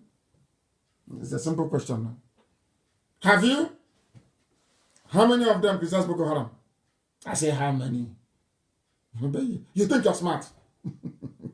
Think you're smart. Yapping rubbish. You talking rubbish, talk rubbish. Talking nonsense. Cowards and fools. You go behind the back. You have meeting with Janjaweed. You pray with them. All of you have meeting with Mustafa. You pray with those idiots from the gutter. They call out the white youths, and you come out and say, Biafra. You are an idiot. You are a fool, and we know you are. We have all your records. We have them. All you do is you gossip. Those working for Nigeria, all of them, yap rubbish. Say they have constitution, this, not pure nonsense, pure garbage. We are the ones shaking the zoo. Elohim used us, we have turned the zoo down. This IPOB, we destroyed the zoo. Complete. No president, no vice. Chief of staff is dead. There is nobody in charge. It's only Aisha with her lover, fooling around. Mad people everywhere. You think we are here to mince words? That means you don't know me then. You have no idea who I am. Ask the dead Buhari will tell you. In his court, I call him a madman in Abuja. I call him a madman. So that means you don't know who. If you think I'm going to massage your ego, make you to feel good, oh, Niger Delta, you are talking rubbish. There is nothing like Niger Delta. Only an idiot. Only a complete, a buffoon. We say he's from Niger Delta. Only a complete idiot. Because my last child, Nnamdi will defeat in an argument. He's 4 years old. If you open your useless mouth, say, we Niger Deltans. You're a complete idiot. Complete fool you are. There are mad people everywhere. You didn't go to school. Think I was teaching one or two or poorly conceived grammar somehow makes you an educated person. Have to be able to reason. Reason is what makes you human. Reason. Think, reason. That's all. That's all. Listen to life in the zoo. What is happening in the zoo? Some of you don't know what is going on. I'll tell you. Listen. Army. People are leaving the army. They are killing our sons in the north in the army. All his friends are dead in the army. 7 Div Medugri. Mamalari. If you go to 7th Div in Medugri, my Malari barracks, the burial ground where they bury soldiers, go there and look at the names. They are all Igbo names, they are Biafran names. Our young men are dying, fighting the terrorism that the same Janjaweed created, when meanwhile they are shipping their fighters into our land. And you claim you're intelligent, you claim you're smart, you claim you're Igbo, you claim you have brain. I tell you the truth. The truth. It doesn't mean I hate you. I don't. It is the truth. Igbo people think they have sense. An average Igbo idiot will tell you we are smart. In my village is called Ako. Ako and Uche, they are not the same thing. Ako means being clever. Uche means being intelligent. They are not the same thing. Cleverness and intelligence are not the same. People confuse the two. They are not the same. Ako and Uche, they are not the same thing. Ako means you're cunning. You want to cheat people. You are conniving. Maneuvering to gain advantage. A very dangerous and debilitating Igbo disease. Maneuvering to gain advantage. I won't be in anything and my name won't come out. I want, as your name is being heard, I also want my name to be heard. But you are not appointed to do this work. If I'm not in the spirit, I can't do this. They had opportunities to kill me. From my arrest to taking me to DSS to going to prison to when I came out, opportunity after opportunity to kill me. They tried to kill me at Obakala Junction. If Elohim destined that I will be dead by now, I'll be dead. They have had opportunities to kill me. But some of you don't remember that, do you? You don't remember. Because you're possessed by the devil. Children of perdition. All you do is you yap your rubbish. Day after day, you yap nonsense. We have destroyed the zoo. Ask them who is fighting them in Ebonyi. Who drove Fulani away from Annam? Who drove them away from Annam? Who is fighting Fulani right now, this minute in Ebonyi? Is IPOB. You want me to come out and announce everything, show you video, show you pictures, so you can use it to go and collect money from Janjaweed? Informants claiming you're offering a critique of IPOB, what they are doing. Even this broadcast we make is a problem, is irritating them. But you go and listen to your Yoruba pastor every 3 hours talking garbage. If you come back from church, you are home watching all those religious channels that doesn't add any value to your life. That's how foolish some of you are. I will tell you, is the truth. Think I'm here to massage words? In my Malare barracks in Medugri, 7th Div, go there and you see your sons bearing Igbo names, fighting for Nigeria. They have killed all of them. And you don't know, it's a very simple trick. Take all their fighting men, put them in the army and in the police, take them to Medugri, they kill all of them, take them to Sambisa Forest, they kill them. They now bring their own soldiers in, knowing fully well that you have all been depleted, that your young men are dead. They now come in to take over your land. Do you understand it? It's a simple trick. It's an Alamajiri trick. A simple Fulani rules, and all of you fell for it. You are intellectuals. You say an idiot will come out, write 1 or 2 paragraphs. I'm an intellectual. I'm an intellectual. Who doesn't know that what we're saying is the truth? I said, who doesn't know? You can't be like us. You can't be as popular as we are. You can never be. We are IPOB all over the world. You cannot command men. If I give an order tonight, everyone will burn down. Do you understand that? Men are waiting for command. Are you aware of that? I remember when I was abroad, I was preaching, oh, come home now, come home. And as soon as I came in 2015, I was arrested, and people started to agitate for my release. They said, oh, why did he bring his trouble here? This way is not Osumabeke. If you take it up, no. You bring it down, no. I was abroad, broadcasting on Radio Biafra. They said you can't come home, and I came home. They said, why did you come home? You should go back to where you're coming from. You brought trouble here.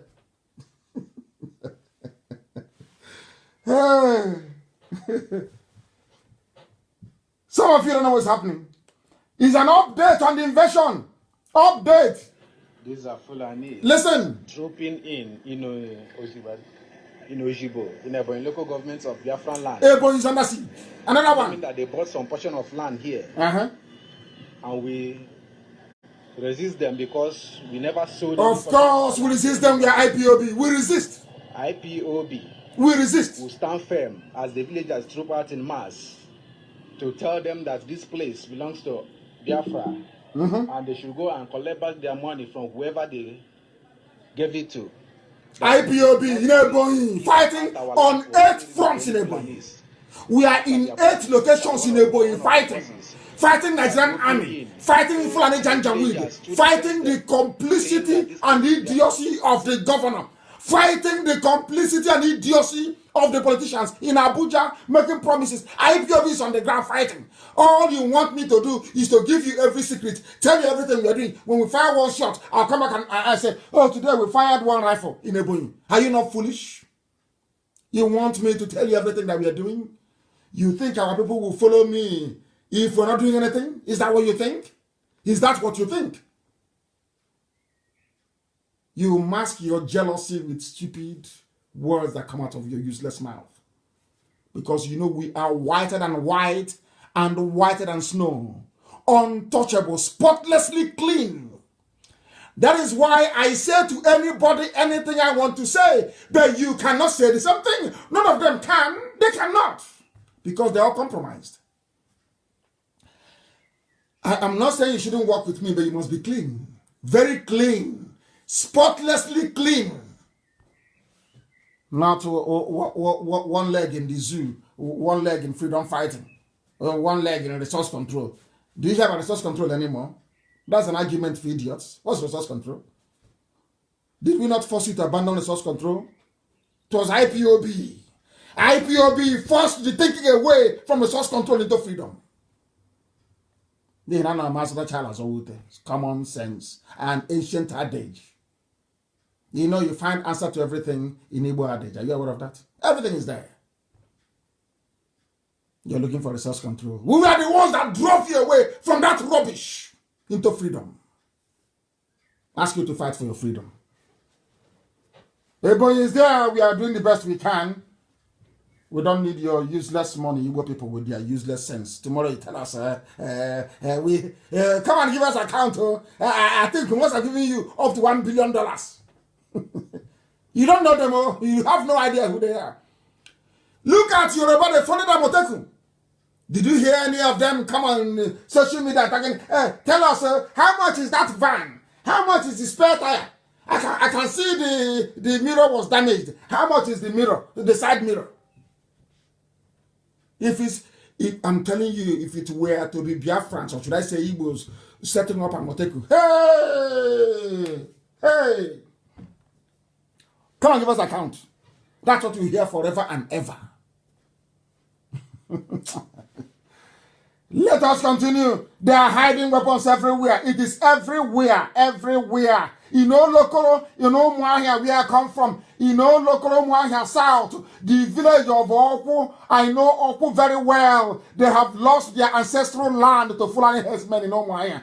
The villagers have been battling with the traditional ruler of the place, one Martin Ugoji. Martin Ugoji, he was the one that negotiated with a so-called professor, Otunta, Yatu Mudike University, to hand over our land to the Janjaweed, the Fulani, Eze Boniface, Ifani, Izuogu, Mr. Martins, Ugoji. In Oku, in Olokoro, there are a lot of Olokoro people in America. Those from Oku, they are selling your land to the Janjaweed. These are the quality of traditional rulers we have. Some idiots we are making talking nonsense about Obunike, saying Ashoda. They think we are fools. They think we are fools. They have sold the land, and we have all the evidence. And I sent the record, I sent the video. They sent Obidobiano to me saying, what he's saying is that I gave Obidobiano the videos. Has he come back to me again? The answer is no. I don't talk rubbish. Anything I tell you is gospel from heaven. I am under divine mandate to secure our land, to make sure that Biafra comes in our time. And if we do our maths right, if we remain dedicated and focused, Biafra will come this year. If we remain resolute, unwavering, don't follow the enemies what they are saying. Remain focused. That attack I asked you to launch, maintain that attack. Don't deviate. Don't allow them to deviate you. They are working for Janjaweed. Don't allow them. Focus on the line of attack. Our aim is Asorok. We're not moving from there. We are not shifting from Asorok. That is our gateway. Don't move from there because it's empty.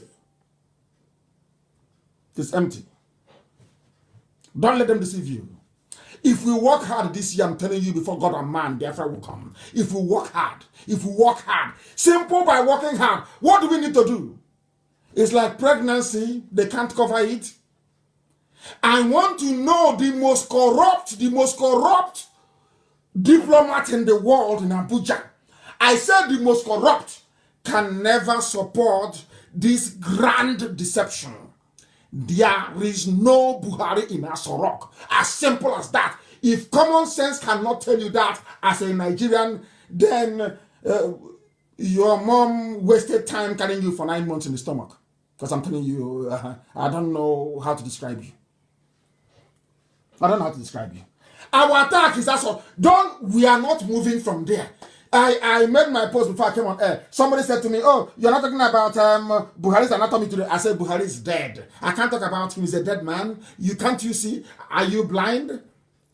Are you blind? They concoct videos for you, telling you it is after Salah prayer. He talked to, are we stupid? Look at the video again. You will see the hand of a man coming from the back of the idiot that you call Buhari. Can't you see? Are you blind? Are you that foolish? Of course, some of you are. Yeah, you're not black people from Africa. BCOG, black. How can you reason? How can you reason? How can you reason? You are the same thing they're doing to you now.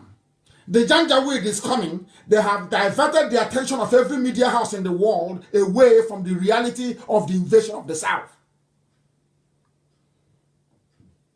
That's what they do. When I came out of prison, about to come out of prison, instead of some people like Ohaneze, Ohaneze never sent anybody to come to prison to see me. All others did. Ikedife, our late father Ikedife, sent somebody to prison to come and see me. Not once, not 2 times. Everybody came. Ali Bodibam Foundation came. Nzukomon, they came. Ohaneze never came. They never sent any delegation to come and see me. Not one. And when I came out of respect, I went to Enugu, to the house of Nnamdi, and I told him. He was in the USA. I went 2 times to go and see him. I said, this is the situation. They are going to come. They will come. It's only a matter of time. That don't let them divide us. They are coming. I will listen to you, but you must do A, B, C. If you do it, we are secured. They couldn't do it. They couldn't. And today, are we not dying? Are we not being killed? Instead of them to come out and say, we apologize. Come and apologize to IPOB. Say, we are sorry. That's all. Is an ancient proverb where we come from. You must apologize publicly. Publicly. That we got it wrong. All of you. You will say, we got it wrong. IPOB was right. You must say it. You must say it before our people in public, that they may know we preach the truth. You must say it. They are now smuggling arms. Arms are coming in from everywhere. The Janjaweed across the Sahel, they are moving into the south. We are discussing it now. It goes in through one ear. It goes out of the other ear. When the slaughter begins, when the great slaughter commences, I will tell you today what the UN will tell you. All of you letter writers, writing letter. I don't know why I'm in the mood to always be giving adage, because I don't know how to say it in English language. You leave the main point and you're discussing something that's irrelevant. They have come to our land. Who are the people that have been right from day one? You're asking for who to believe or who to follow or who to support. I'm asking you, who are the people that told you that they were coming? Who are the people that prepared for their coming? Who are those fighting them? When they said that they were fighting Fulani in Ebonyi, do you think the spirit fighting them? Is it IPOB? Is it IPOB? I don't know how else to explain to people. I don't know how else to explain to them. But I know that Asarok is empty. Despite their Janjaweed, what they want to do is to divert our attention. What they want to do is very simple. If Nnamdi Kanu and IPOB continues to hammer on the fact that there is no president, they will unleash war. This thing that the Janjaweed are coming is the brainchild of El Rufai and Mama and Daura. What they want to do is to say, if you're saying that there is nobody in Asarok, and knowing the consequences of such revelation, what we're now going to do is to instigate war. There's going to be a war. So the world will be talking about the war and not about who is in Asarok. And they know that very well. And I'm telling them that Fulani must know this today. Today's date is the 27th day of May 2020. Let me say this to the Fulani who are listening, all over the Janjaweed, all over the world.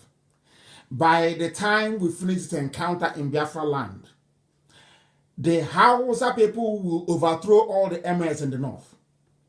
Write it down. It sounds funny now, isn't it? It sounds very ridiculous and unbelievable. I am telling the Fulani Janjaweed, this thing you have started, by the time we are done with you, Hausa people will reclaim their land back from you. All your emirs will be driven away from Hausa land. Write it down. So that as I told them in the US and they were talking rubbish, write it down. When it happens, history will refer back to this broadcast and say, on the 27th of May 2020, with the time standing at precisely 16 minutes to 9 p.m. in the evening in Biafraland time, that Nnamdi Kanu said this.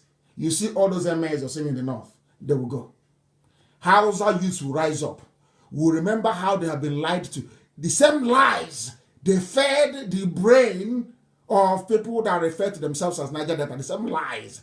That is what Fulani does. Before Fulani conquers you, Fulani will feed you with lies for years. They will fill your brain with lies. They will bombard you with lies. After they must have weakened your immune system, they now invade you. It was those lies and their agents, like Nnamdi, that they used. I saw someone was telling me about the interview that Nnamdi gave to BBC Igbo, saying that that he's kind to IPOB, that we're not kind to him. How can I be kind to you? We have the video of you at Nikelek Resort trying to gather opposition against IPOB. I have a video of where you were instigating Operation Python Dance. You were the ones begging Abba Kyari. Some of you that want to be vice president, you were the ones begging Abba Kyari to attack IPOB and to kill Nnamdi Kanu. If you bring out the Bible, the Torah, and you swear on it, you know you will die. All of you, at Nike Lake Resort, Archbishop Anitowo was there. There are many notable men that were there. If not for them, you would have passed a resolution condemning IPOB and Nnamdi Kanu. What is my offense? What did I do wrong? I told you the Fulanis are coming to kill you. Let us be prepared. That's my crime. Have they not come? Have they not come? I'm asking you. I want me to respect you. If I'm dead in the grave, how can I give you respect from the grave? But you planned to have me killed. All of you, you planned to have me killed. When I was in prison, some of you are running around thinking, oh, when he comes out, he will go into politics, he will help us, he will be like another dumb, stupid who was richer. As if I want money, I don't need your money. None of you sent me abroad, my father did. So, I didn't win lottery to go to overseas. My father sent me abroad to go and study. So I wasn't raised that way. My father did not raise me to become material conscious. I'm not that sort of a person. It's to serve the public. So that anytime somebody knocks on your door, you can open the door. At least if they're not Janjaweed, they have come to kill you. Asarok is empty. We must listen to me very carefully. If you want to see Biafra this year, all of you must go and join Twitter, you must join Facebook, you must join Instagram. We must keep bombarding them with facts and figures. We will have weakened. Elohim has done the job. It's for us to go and march around the wall and bring it down. That's what we are doing now. Metaphorically speaking. Elohim has done. Asarok is empty. We are not that. We are anybody trying to divert. Oh, it's too much now. You start talking about this thing for nearly 10 years. It doesn't matter. We focus on it. That is our gateway. Asarok is empty. I want to see the head of state or the diplomat that will say, oh, Aisha, what you did is very good. Congratulations. I want to see the person anywhere in the world that you may know that what we're saying is the truth. We are live and we are direct. Humanity is paying attention. Not mattering what Facebook is doing. Mankind is paying attention because we are being listened to everywhere. On radio, we are on apps, everywhere. The world is listening. Not just on Facebook. This is 0.003% of our listeners all over the world.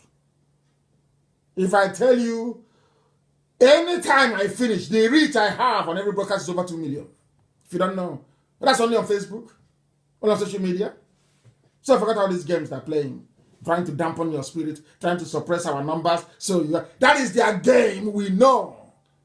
It's Yoruba that writing all these things for them. I know they prepare it for them. When I say Yoruba, the very bad ones, your media, not every. Of course, in Igbo land don't have good. We have good people in Igbo land. Even in Ijoland, we have good people, very good people. Can't you go to my page and see it? Good men and women in Ijoland. We are growing. But we grow on the truth, not by suppressing it, on that truth. All those lies they told you, Igbo man is your problem. That is what I'm exposing. I am exposing it that the world may know. Igbo man was never your problem. It's those occupying every position in NNPC. Those running the oil, those you guide pipeline for. You're not ashamed. You're a pipeline guard for Alamachiri in the north. That's why they say Jigawa owns the oil. Who is the idiot now? Just blabbing mouth, stinking mouth all over the place. Mad people everywhere. Asarok is empty. Let's listen to a Yoruba pastor. They can't give me credit. They will, as I told you before, they always look for a Yoruba person to give the credit. Yes, that's how they are. The same way an Igbo man, sitting down, hey, so does it mean after all these things, hey, people will say, Nnamdi can't make it possible. Why not me? Instead of that, let me destroy everything. That is one dangerous, very evil and dangerous threat you have in an Igbo man. So everybody has their own fault, too. Everybody. And it's our duty here to highlight it. If you know the what I have done, you tell me. Not empty allegation, substantive. Substantiate what you're saying. Let us listen to what they have to say about when I warned you that Jubril is in charge. Let's listen to a Yoruba man. I'm sure some of you pay every week. You give him money to maintain a very lavish lifestyle. This is why you pay your tithe. So you listen to him. At least Igbos will listen because he's Yoruba. They will prefer to listen to an outsider than their own. That's how they are. That's how they are wired. Let me play it for you so you listen. It's an old clip. But listen to it because you learn from it. Listen. Listen very, very carefully. Listen. This disturbing information came from the Nation's newspaper of Tuesday, November 27, 2018. Listen. Written by one Olatunji Dare, exploded with authoritative assertions, he said. Olatunji Dare, listen, follow this thing very carefully, please. This is Oyedepo, I'm sure it is, explaining about Jubril in Asarok. He never gave me credit. I don't need it. Heaven knows I don't need it. I told you, the reason why I'm playing this, I told you only 2 weeks ago that the reason why the Yoruba media, they know the truth, they don't want to publish it is because they don't want to hear tomorrow that, oh, it came from a Biafran, it came from an Igbo man, it was Nnamdi Kanu. No! If my name was Lan Reshiti, it will be a different game. I want to prove it to you. That's why I'm playing this. So listen very carefully, please. Listen before they say I'm prejudiced. I don't like some people. I do. But I hate bad behavior. I can't stand it. Because I'm clean. Listen. Claiming, among others, that President Buhari had died in the UK in 2017 where he was undergoing medical treatment. From Lande, not from Nnamdi Kanu. As soon as they brought that nonsense back, I told them that thing there in Asarok, from my father's compound, I said, that thing in Asarok is not Buhari. I said it in 2017. He is referring to an article written in 2018, loaded with authoritative facts. Hey, Elohim Narotito. Let's listen. How? Listen. That the entrenched Kaaba in Asarok had procured a Buhari double in Sudan and pressed him into service as Nigeria's president. Yes. What? That representative of the Jubril family, that is the symposium, having discovered the gigantic swindle, suddenly showed up in Abuja the other day and demanded to be compensated with a power-sharing arrangement at the federal level in perpetuity. Perpetuity. Plus 50% of Nigeria's oil revenues for 10 years in the first instance. Now, that was on the back page of the Nation's of Tuesday, 27th of November. Tuesday, 27th of November, go and find it. Back page of Nation newspaper. Find it. It was in 2018. 2018. Listen. This is Oyedepo. I'm sure Igbos will now listen. Because it's not Nnamdi Kanu speaking. So they will listen. You know, that's how we are. They will listen now. Yoruba man is talking. You know, we love Yoruba. To be honest with you, we do. It's only Yorubas that can say something and an Igbo man will listen. If you want Igbo people to do something, go and tell a Yoruba pastor to say something. And the Igbos will listen. I'm being honest with you. That is the truth. Before heaven and earth, that is the truth. If you want Igbos to listen to anything, go and tell a Yoruba pastor. Winners redeem. Any of them, if once they say it, it becomes gospel. That's how we are as a race. Let's try and listen more. That, and I quote, failing these, they would tell their story to the whole world. Blackmail. from the Jubilee family. He further stated that the Nigerian authorities have entered into frantic negotiations with Jubilee's family to head off what is sure to be the world's dirtiest and worst kept secret, he said. Are you listening? Dirtiest and worst kept. That is why I'm telling you, as a rock, don't let them distract your attention. They write a lot of rubbish. They concoct all nonsense. Do you know that somebody that said that he's a Biafran, I was doing Biafra with in America, when I was photoshopping the pictures of our mothers in Anambra,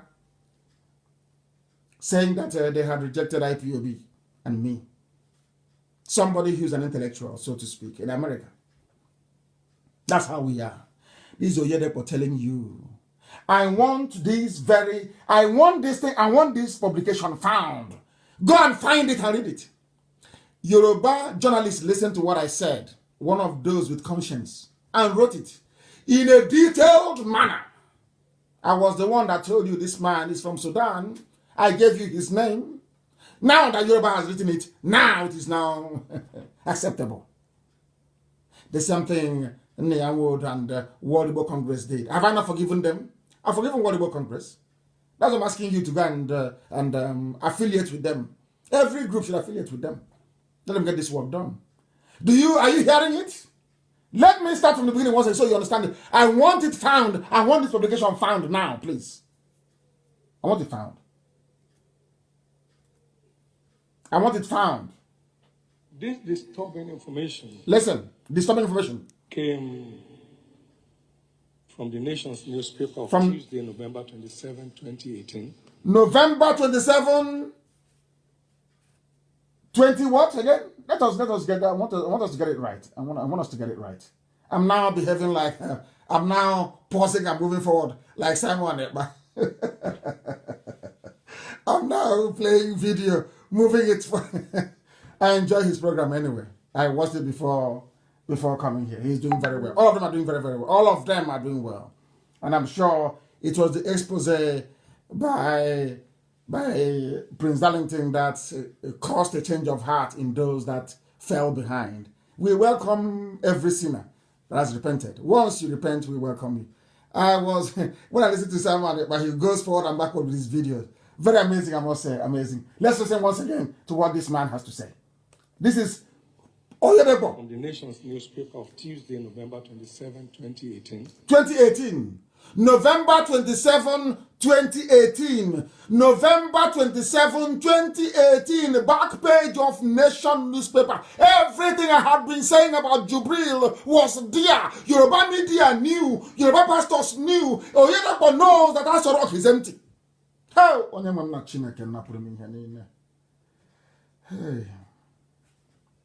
They know Asorok is empty. Asorok is empty. He is empty. November 27. Even Tinubu's newspaper, they know. Please hurry up and get it home before they ask Google to delete it. Get it this night before they ask Google to delete it. Gospel from heaven. Like, I'm under divine, as long as I'm behind this man, I am under divine instruction from heaven. Divine. That is why I can never deviate. That is why I can never, my enemy is not there, I cannot compromise. That's why they're talking rubbish. I cannot. I can never compromise. It doesn't matter what you do. It doesn't matter what you say. Anything you do, I can never wait. I can never, ever stop until Biafra is restored. Never. Those that know me, they know. Those that died in my compound, they know why they died. They died that I can continue, that Biafra will come. That was why they sacrificed their lives, that I may continue until Biafra is restored. And they know that we'll do it. By the grace of Elohim, not by any. I'm a man, I don't have any strength, I have no energy, I have nothing. Only Elohim, God in heaven, can do it. I know that for sure. And you know that the God we worship is a marvelous God. He looks into your heart. Once your heart is clean and pure, anything you ask for will be given to you. All these things that is happening is just simple prayers. That's all. Simple prayers. Let's continue. Let us continue. And to prove that what Oyedepo just said is correct, The Nigerian Air Force came out and said, we are loyal to Buhari. Have you heard of such nonsense before? During all these so-called democratic dispensation from 1999 under Obasanjo, under Yaradua, under Jonathan, under even when Buhari was alive, how can the Air Force come out and say we are loyal to our own head of state? It is a given. It's in the Constitution. You have to be loyal. Are you now following? Are you now following? They said we are loyal. I couldn't believe it when I read it. We are loyal to Buhari. How can you be? And in the picture, they showed the back of a man, not his face. Now they are very far. Somebody saw that thing on Saturday and said, this is Buhari. I said to them, you are insane. How can this be Buhari? An 80-year-old man. Are you blind? Go and look at every 80-year-old in your village. Look at the pictures that are telling you is Buhari. Does he look 80 years old? A man with kidney failure. A man that had part of his brain removed. He had a brain tumor behind his ears. How can that? You people, I don't know, Zook. Hey, this UG black people. Black people. Who did these things to you? Who cursed you? Who did this to you? Very, very sad indeed. Extremely sad, I'm telling you. But I must preach the truth.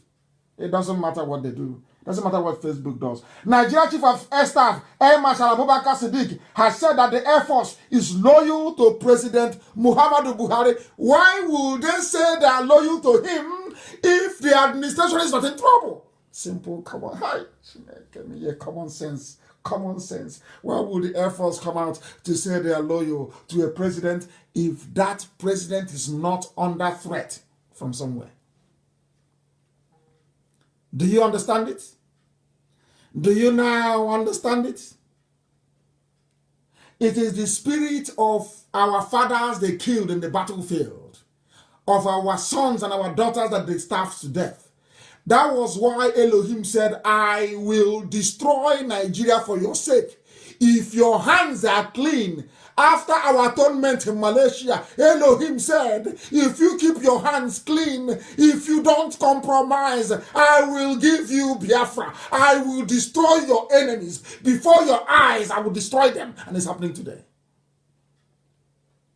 The Elohim is in charge. In heaven is in charge. The zoo is gone. That is why Air Force is saying, oh, we are loyal to Buhari. Why would you be loyal to your head of state, your commander-in-chief, that the constitution says you must be loyal to anyway? Why must you assert that you're loyal to him? Is because the world is now telling Aisha, you are in trouble. Aisha, you are in trouble. They have told Gambari, you are in trouble. Nana saying we are loyal to Buhari. You think they don't know what we are doing? Their greatest nightmare is Nnamdi Kanu and his IPOB. I say IPOB doesn't belong to me, it belongs to God in heaven. But I lead them with pride, I'm telling you. The very finest people on the face of the earth you can ever lead. We have nothing, but yet we move mountains. Mount we do. Any enemy we confront is decimated beyond recognition. Beyond recognition. That's how formidable we are. Because our hands are clean. Our hands are clean. Our hands are clean. And will always be. Will always be. They now know. Buhari never transferred presidential power to Abaka. Are you listening to what is happening in the zoo? There is infighting. They are fighting themselves. They can no longer contain themselves anymore. A woman is now in charge. Aisha Buhari is in charge. And in Islam, that is a no-no. There is no woman in the Islamic world anywhere calling the shots. But Aisha is now in charge with her boyfriend. So some people are upset about it. Very, very upset about it. Now they're fighting her. Air Force is pledging loyalty. Now they're saying Buhari never transferred power to Abakari, and you're telling me that that same Buhari is alive, and all this chitty chatter, all this nonsense is going on behind his back. He cannot speak. Is that the Buhari you know? The Buhari you know, when the chips are down, Buhari will tell you that my wife belongs to the kitchen, it belongs to my sitting room, belongs to the other room. You know that very well, very clearly. Are you telling me that Hassan Buhari is alive and all this nonsense is going on without him reacting? That means you are either a baby, you are not born when Buhari took over from Shagari, via a coup in 1983, or that you are not following politics, or that you are a dumb idiot. I'm telling you the truth. Buhari is alive and this is happening? Ah, of course not. You know that. Oyedepo knows. Yoruba media, they know. But as I got an intel, which I'm not supposed to share with the whole world, but I'll share it tonight. I got an intel. I had a meeting, very important meeting yesterday with some people abroad, not black people, by the way. And they said to me that they were making efforts, and people told them in the US that they don't want Nigeria to break. That there are some people that don't want Nigeria to break.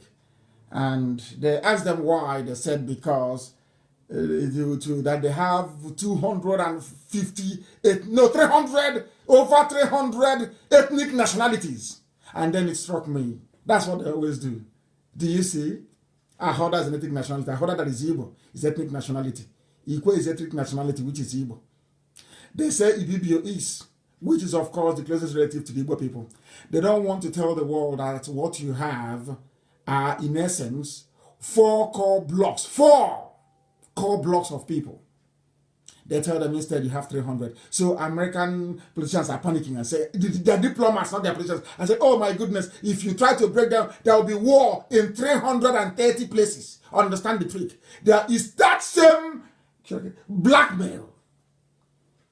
I'm giving you information that I shouldn't be giving, but I'm giving it to the whole world so that they know. We are working hard. Why can't you divide the zoo? They read my tweet, of course they do.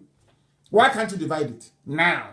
They said because you start war in 300 places and the world doesn't have the will, the money, or the army to go and to come and police war in 300 places in a population of over 200 million people.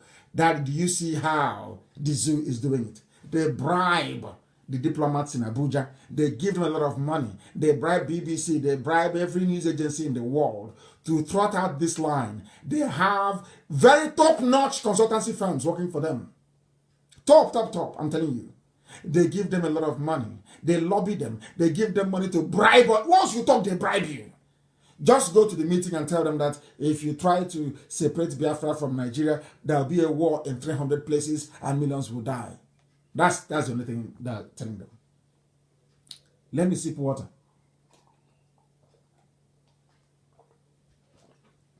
Now there is fighting in Asorok. Buhari never transferred power to Abba Kyari, and in all of the world, I want you to reason this way. In all of this nonsense, armed forces pledge loyalty to Buhari. Buhari never transferred power to. Why would Abba Kyari be mentioned when there is a vice president? Have you ever asked yourself that question? Why would they even mention Abba Kyari when the vice president is there, supposedly alive, supposedly relevant? He's a Yoruba man. And I'm asking myself, why all this debate about did Abba Kyari did Buhari, of course, Jubril, give power to Abba Kyari or not? Where is the vice president as constitutionally stipulated? Where? I hope it's now becoming a little bit clearer, isn't it? I told you, we dissect the zoo. We dissect the zoo with facts and with figures. So to engage your brain, I want you to ask any Alamajiri anywhere in the world, is it possible, those that actually managed this evening that can spell cat, for those of them who are listening, CAT is cat. It's called, in alphabet it's called C, but it's pronounced K. So I'm teaching them. So by Sunday, they'll be able to acquire some brain to teach them this. I'm asking, if everything is well inside Asorok, why would there be a debate as to who transferred power to who when there is a vice president that power should go to automatically should anything happen to the president? Simple, common sense. Common sense. Zoo used tissue paper. Garba Shehu reacts. Garba Shehu, he had been sacked by Aisha because this Garba Shehu was working with Abba Kyari. They were the ones that locked Aisha Buhari away from her quarters, humiliated her.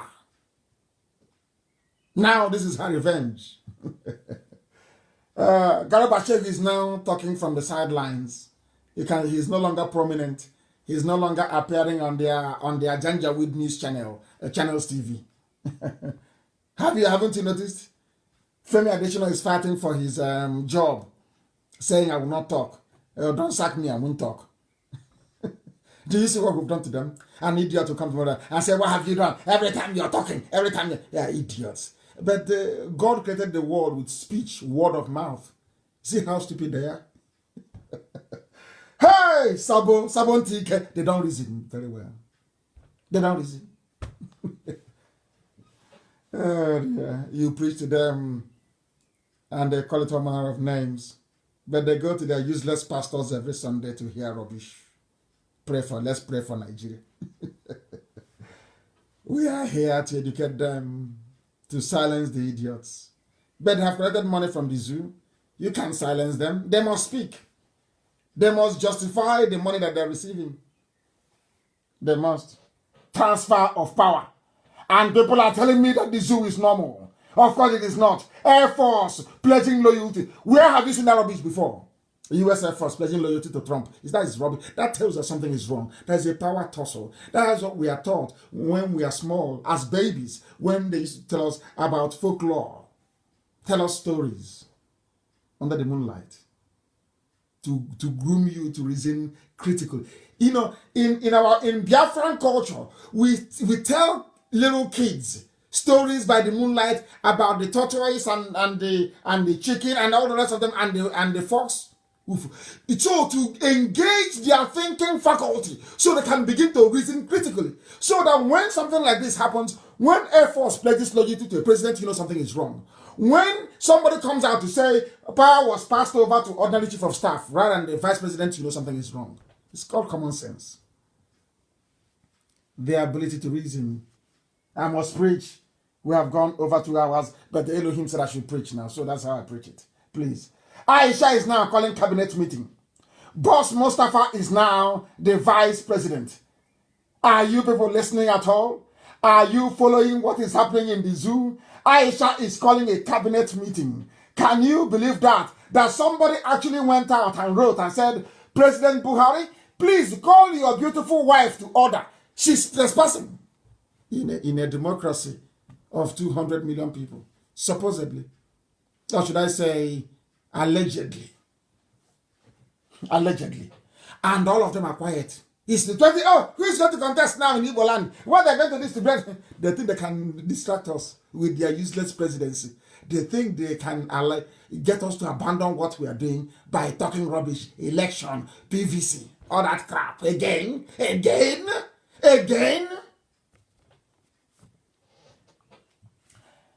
It has never been the duty of a First Lady of the Federal Republic of Nigeria to call a meeting of political stakeholders, which includes the Vice President and the Army Chief of Staff, into a meeting to discuss national issues. Is it clear now? But I told you here, the first in the world. I told you before anything happened that Aisha had taken over. I told you this thing about 3 weeks ago. I told you she's in charge. I told you live on air. Are you now believing me? There is no word that comes out of my mouth that is not divinely ordained by heaven to be preached.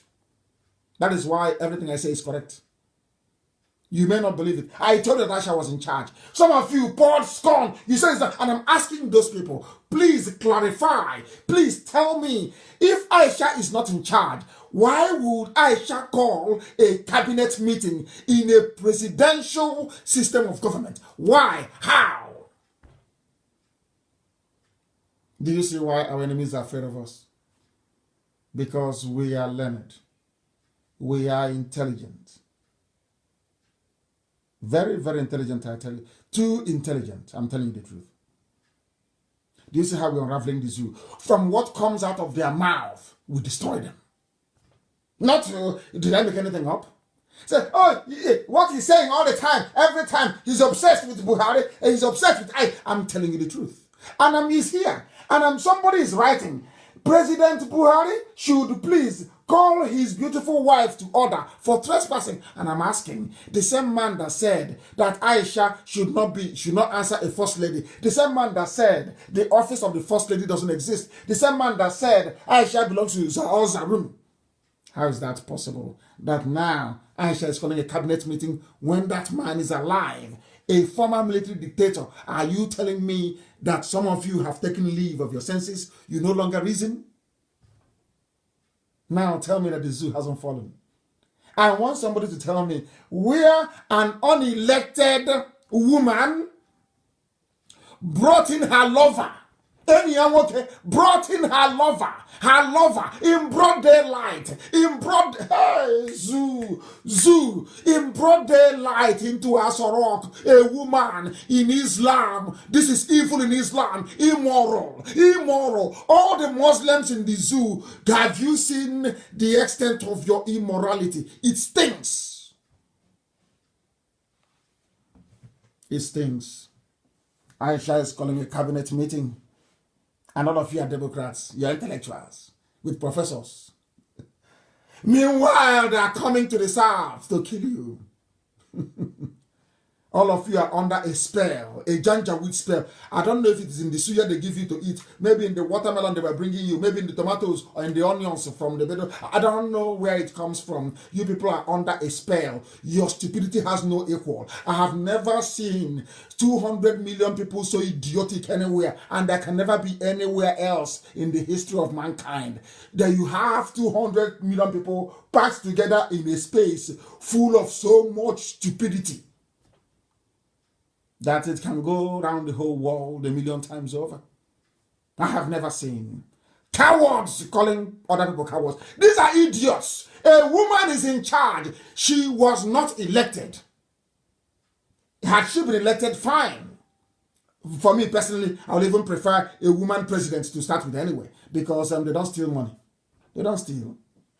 Women don't steal. If you make them try, that's why IPOB is thriving with the little things that we have, because a woman is in charge of our finance. The same thing doesn't happen in the USA.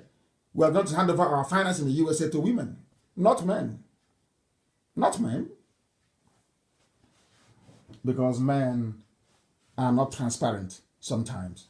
They're not. Something happening in the USA. We are going to close all that loophole. I don't want to be involved in anything that will bring shame or dishonor to IPOB. Never, ever, ever. That is why we need transparency. There is no transparency in the zoo. None. None. What channels is busy about? Channels cannot do a documentary. Who is in charge? BBC cannot do a documentary. Who is it? Because they have all been bribed. They have collected their own share of the money. And they give you, some of you, 3,000 every week stipend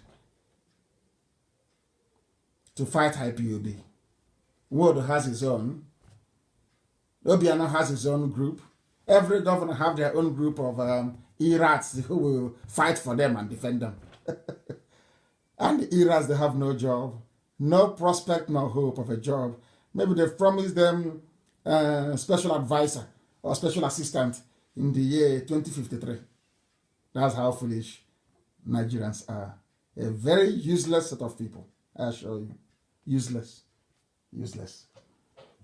It is not the duty of a woman, a first lady, to assume the responsibility of convening a cabinet meeting. Aisha is flexing her muscle everywhere. She's the one now in charge. Time to make Nigeria great again. Aisha is now telling officials, this from Icons News, they are reporting it's time to make Nigeria great again. Like maybe a mini version of Donald Trump in a woman. Time to look at, was Nigeria ever great? When was Nigeria great, I'm asking? When? When was it great? There was never a time that Nigeria was great. For your information, let's make Nigeria great again. A woman that belongs to the house room. A woman. A woman. Unelected. Unelected. I'm sure they are panicking right now. Hey, Zoo is shaking. Zoo is shaking. I'm taking you through a sequence, line by line, what has been happening in the zoo to buttress the fact that there is no president, there is no vice president. Aso Rock is empty. It is absolutely empty. There is nobody there. It's empty. Empty. They said the other day, presidency is now probing Abba Kyari to, after the program I did, they now changed and said the presidency denies Buhari is probing late Kyari's office and appointment after the program I did on Sunday. They have now reversed and denied it. That's how the zoo works. Because their media is their cash and carry to support every evil. Once this, even if Lucifer were to pay them, they will write, they will tell you that the road that leads to hell is paved with gold. I'm telling you, Nigerian journalists. If you come there, that Lucifer is drinking champagne, no? They are drinking champagne. In fact, anything is free Wi-Fi. If you go there, it's free data. Anything you want in hell, you will get. The Nigerian media will do that for you very quietly and neatly. Once you pay them. Nigeria. Great when that was not. It was never great. At no time was it great. It's been a banana republic from day one, running a rentier economy. They sell crude oil and they import everything, including toothpick.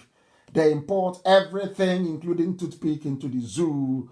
Panic as Buhari probes Abba Kyari's office. It was carried by a slightly respectable Guardian newspaper. And yet, the next minute they deny it. Because they know the heat is on. They know the heat is on. They know the heat is on.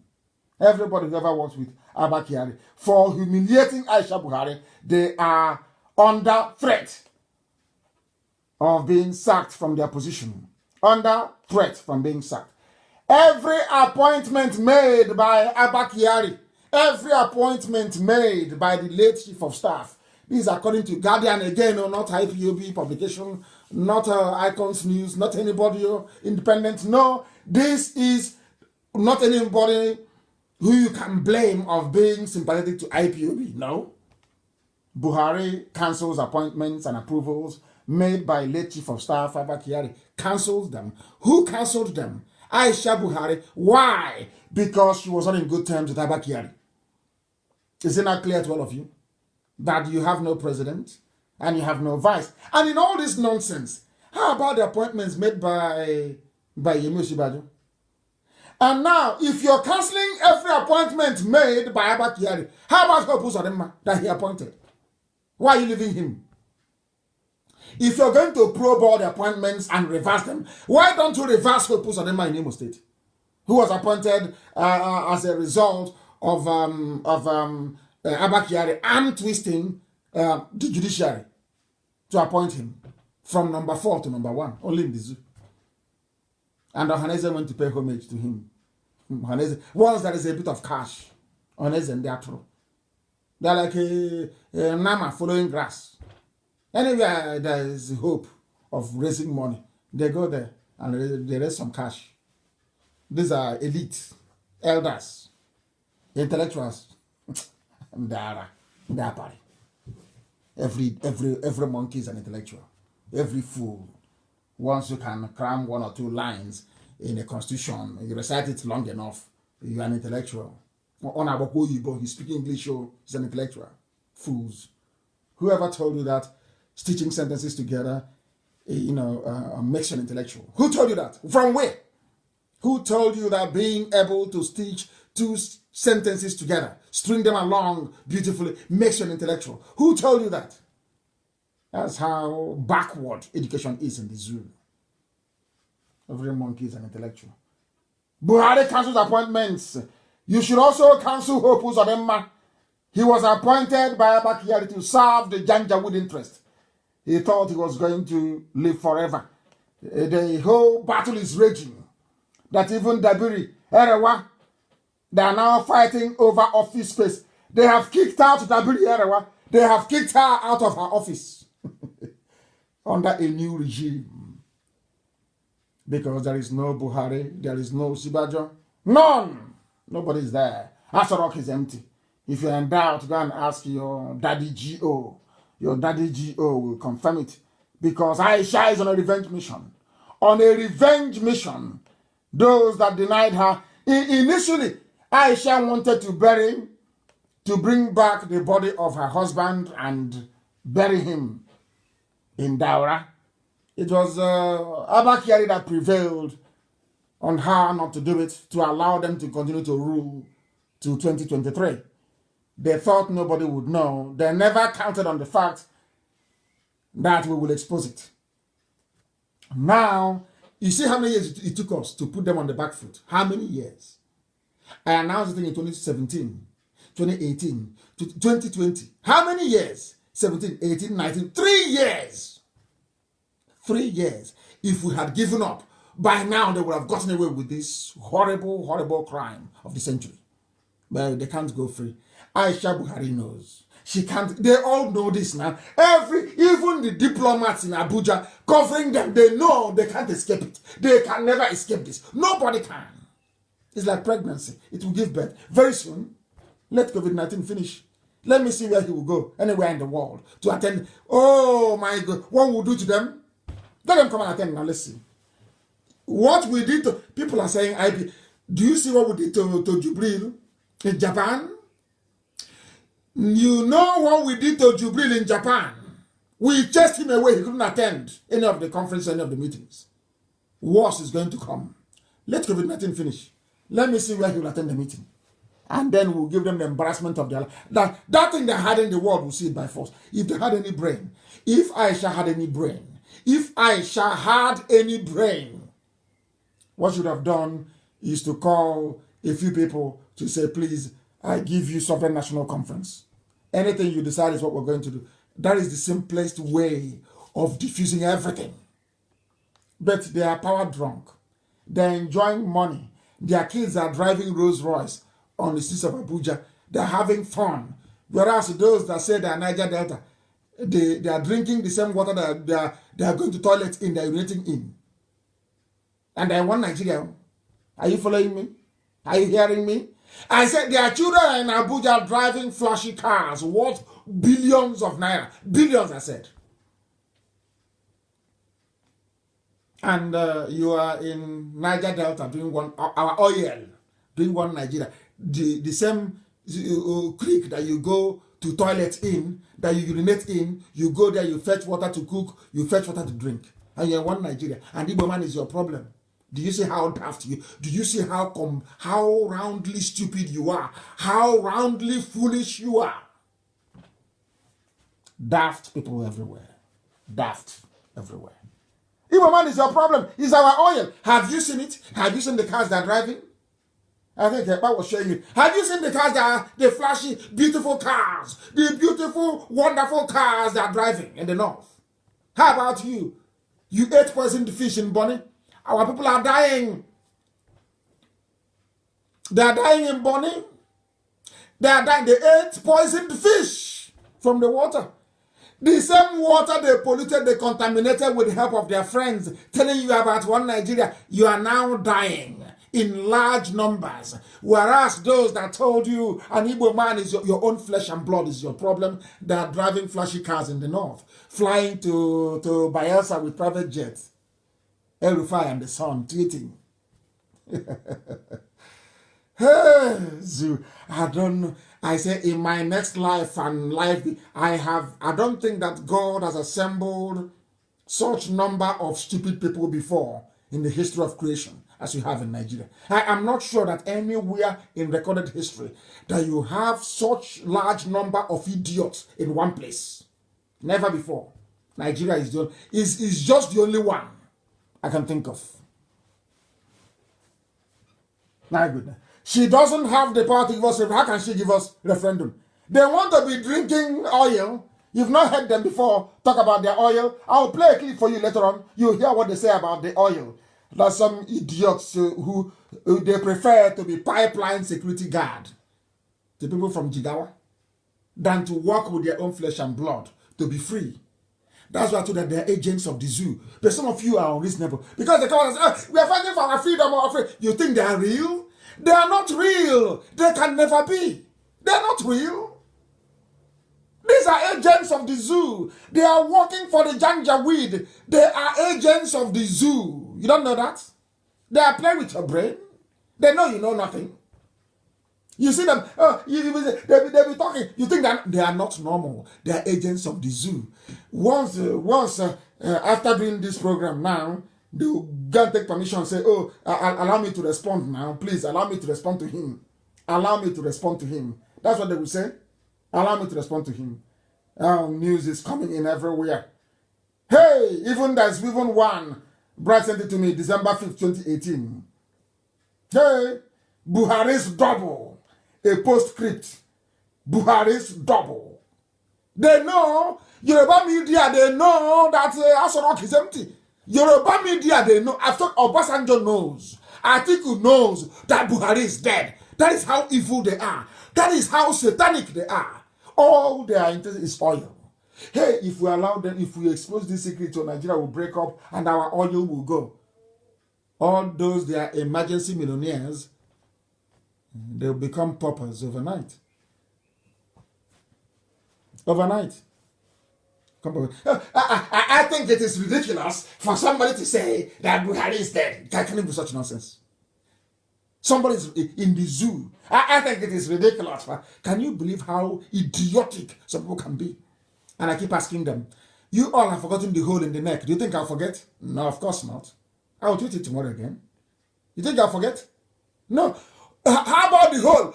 So the hole has disappeared? The hole in the neck is not there anymore? And you claim you're intellect, you went to school.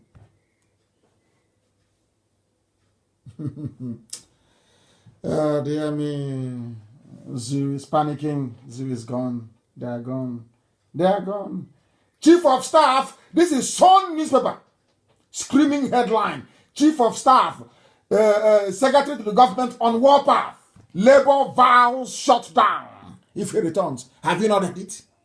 How can you have a president or a vice and ordinary chief of staff appointed newly and the secretary to the government who is doing the job of Osibajo are on a warpath? Are you people that dumb? Are you that foolish? Are your brains blocked? Or is it the way I'm saying it? Am I not communicating very well? Are you not understanding my English? Is my English not ordinary enough for you to understand? I'm asking you again, if the president is there, why would a newly appointed chief of staff be fighting or be on a warpath with the secretary to the government? The oil people. Oil is our oil. You want our oil? Those are the agents of the zoo.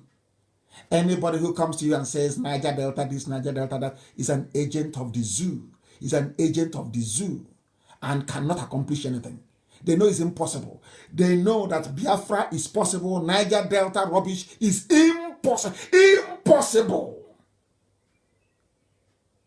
I heard one idiot telling me that, as I said earlier, Bini, people from is the old Bini kingdom, all the way to Obar in Anambra is Bini kingdom. Because of the last of Ohaneze, what the atrocious damage Nnamdi Azikiwe did by not uniting the family. By not uniting the family. I am doing what Azikiwe should have done. Look for your people. What you show to somebody, I can only introduce your brother or your blood relative to you, not your friend. You make your friends yourself. The only person I can bring to you is your brother. I am looking for my brothers and my sisters everywhere. Is there any oil in Benue? I'm asking you. But I know that Idoma are the same people as I am. So is he getting? Is there any oil there? They don't reason. They don't reason very well. They don't reason. They don't reason. Oh, dear me. Chief of Staff is fighting. Why would Chief of Staff be fighting and Labour is threatening strike if you have a president? Mad people everywhere. Hey, we are preaching this very gospel. It doesn't matter what Facebook does. We continue to preach. If you like it, you take it. If you don't like it, that's also up to you. We don't care. Have you seen the picture of Al-Majiri? When I said to all of you that they're all Al-Majiri in the north, you didn't believe me. You know why I love Elohim? Every time when I utter anything, it won't be up to a week. Elohim will show me proof. There is a picture being floated. I think it's from Politics Arena. You see Ganduje as a street boy as Alamajiri in Kanu. Alamajiri, there he's the governor, stealing to his heart's content in a country of intellectuals. In a country of intellectuals. They are all Alamajiri, as Tanko Yakasai said. They are all Alamajiri. In their combined tenure of 16 years, I tweeted it earlier before I came on air, and I will command and ask you to go on the tweet after this very program. Obasanjo, Yar'Adua, and Jonathan, they borrowed only a total of 12 trillion naira, only in 16 years. But I can assure you or tell you this evening that in only 5 years, Fulani cabal, running the zoo on behalf of a dead Buhari, they have borrowed 18 trillion naira and still counting. When do you think, or where do you think all the money is going to? It's Fulani headsmen, that is, which is Mietiala, terrorists. They are funding their terrorists. They are expanding their territory. They are bringing the people from all over West Africa to come into the zoo, to come into Biafraland. So you don't know. That's where the money is going to. Do you hear them talk about it? Hey, if it's an Igbo man now, he come on. Can you tell us where all that money, where is the money? Can you come and account to us on Facebook? Where the Hey, anyway, every ethnicity have their own fair share of mad people. They have their own fair share of mad people. I can assure you. Nationality movement, Fulani, they have claimed ownership. They have claimed ownership of the whole of Nigeria, from Sokoto to the Atlantic. Oil, people, are you listening? All the pipeline security guards, are you listening? They have claimed the whole of the zoo. Google it. Fulani Nationality Movement, FUNAM, in bracket, claims ownership of Nigeria from Sokoto to the Atlantic. Go and Google it, it's there. And you still believe in one Nigeria. Live on God bless Nigeria.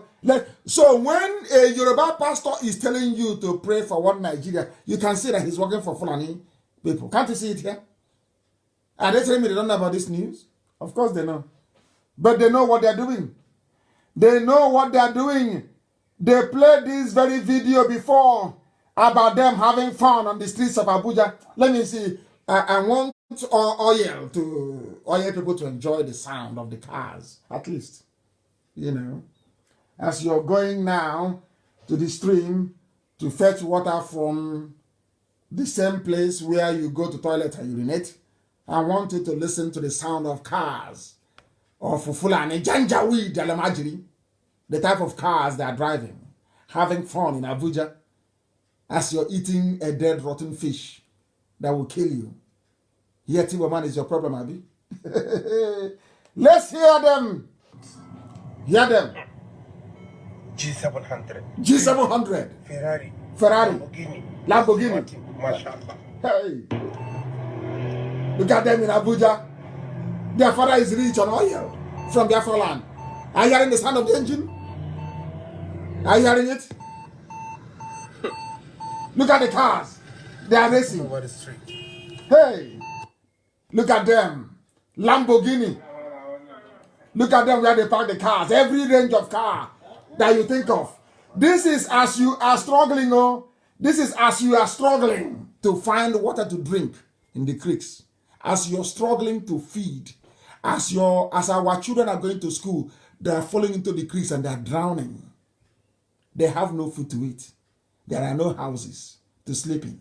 As our mothers are suffering in the so-called Niger Delta. The only way out is Biafra. Yet you know that the only way out is Biafra. But you come and you're talking all this nonsense about South, all this garbage. Knowing fully well that Alamajiri children are having fun in Abuja, driving Maserati that they didn't work for. Now you see the full meaning of divide and rule. Now, who is stupid?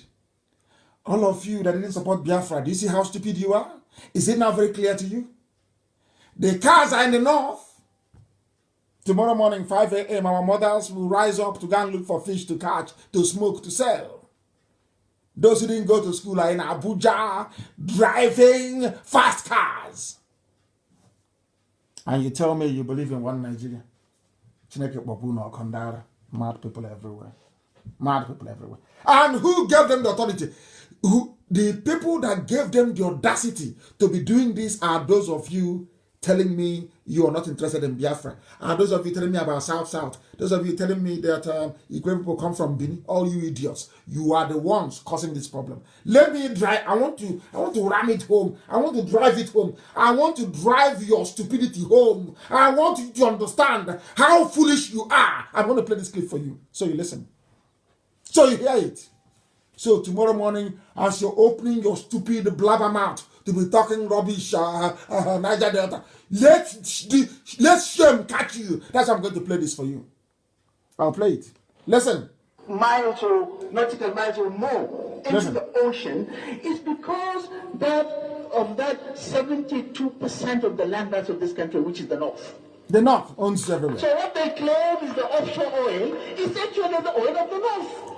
Are you listening? What they claim is actually offshore oil, is the oil of the North. And they are clapping. These are the people you're doing one Nigeria with. They are clapping at your stupidity, clapping at your idiocy, clapping at your Niger Delta garbage, clapping at your moronic South, clapping at your stupid. Oh, Chineke, people are stupid. So stupid. So stupid. So stupid. Are you listening? You have Bandef. You have. Are you working with the politicians? Who is the top politician? You are telling me to work with those appointed by Nnamdi. You think I'm stupid? You think if you say it, I will run to my death? Who are these people appointed by the North? Is that what you think? Do you see how they're saying the North? They never said Northeast. They never said North. It's only Nigeria doesn't have any North. It's only when they come together. Can you hear the man? All of you saying South, are you listening? All of you saying Nigeria, are you listening to this man? He is saying the North. He knows there is strength in unity and in numbers. Do you understand it? Do you understand it? Some will remain in the zoo because they were fathered by Fulani. Alamajiri blood is in them. I've told you this before. No genuine Biafran will say they don't want Biafra. Nobody on this earth. Because we are born with freedom inside us. That's who we are. They go all over the world. They hire people. They go to Israel. They go to Facebook. They pay them who try to frustrate Biafra. They go and open fake accounts and they're yapping rubbish. And we spend time responding to idiots instead of blocking them. These are fake. God open them. They are all fake. Fake. Because they think that the mind of a Biafran is very, they can subtly to manipulate you into hating yourself. And they've succeeded. Listen, the oil belongs to the North, not Jigawa this time, the whole North. And they are clapping. These are the politicians you go to meetings with. They are clapping. It was covered by Channels TV. They are clapping in Channels TV, laughing at all of us. You Biafrans, you Easterners. They are laughing at you. You are stupid. Your oil is our own. We have divided you. Let me show you. Listen. Anybody should own it is the North. It's the North. That was the oil. So we should stop using these terms that have no sense at all. There are no oil producing states. Are you listening? It is only the Nigerian state that produces oil. Miles or nautical miles. Are you listening? Did you hear that? All the oil belongs to the North. They have said it openly. It is not hate speech. Nobody is complaining. You don't have the Alamajri complaining. If it is me that says such a thing now, hey, they will call all of them. Are you there? Where's our boy? Are you there? Say something. Nnamdi Kanu say something. Come on, respond to him now immediately. He got to come and make one stupid video looking like Ewi Nkapi talking rubbish on video. Is it now clear to all of you that you are all slaves of the North? By the North, they mean Fulani. They are very clever. They know they cannot keep saying Fulani. They need to carry along the docile, conquered North. All of them. They are united under one thing: hatred for Biafra. Hatred for everybody. If your mother is tying two-piece wrapper, they hate you. It doesn't matter if you're Asian. It doesn't matter if you're from Ogoja. It doesn't matter if you're from Igede. It doesn't matter if you're from Obubura. It doesn't matter where you come from. Once your mother ties two-piece wrapper, you are nyamly to them and they will hate you. Simple common sense. Some of us lack. Very sad indeed. Very, very sad indeed. We are moving on. Heaven gave me a message to preach, and that is exactly what I am preaching this very evening. Somebody said to Edwin Clark, continue to work for cohesion and progress of Nigeria, according to Buhari. That's Aisha. Aisha's boyfriend. According to Aisha's boyfriend, continue to work for cohesion and progress of Nigeria. Listen to what they say. I told you the man is a traitor. I told you Edwin Clark is a traitor. That's why they asked him to continue to work for one Nigeria. The same people that said they own the oil, the same people he's serving as a slave, even at his age. Is it not clear to all of you? Anything I tell you is gospel. I can't lie. He's an elderly man. Why would I lie against him? Why should I lie against him? Rather. I won't do that. I can't lie against him.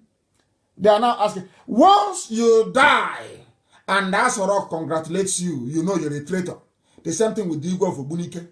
Once you die and you get a condolence from Asorok by this Aisha's boyfriend, Asain Buhari, you know you're a traitor. Fulani cannot congratulate you if they know you're a threat to them. Can they congratulate you?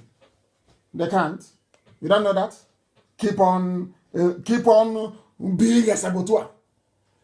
If anybody doesn't want to join Biafra and be free because I'm preaching the truth, you can go to hell and continue to drink that water that you go to toilet in and fetch and drink. Continue.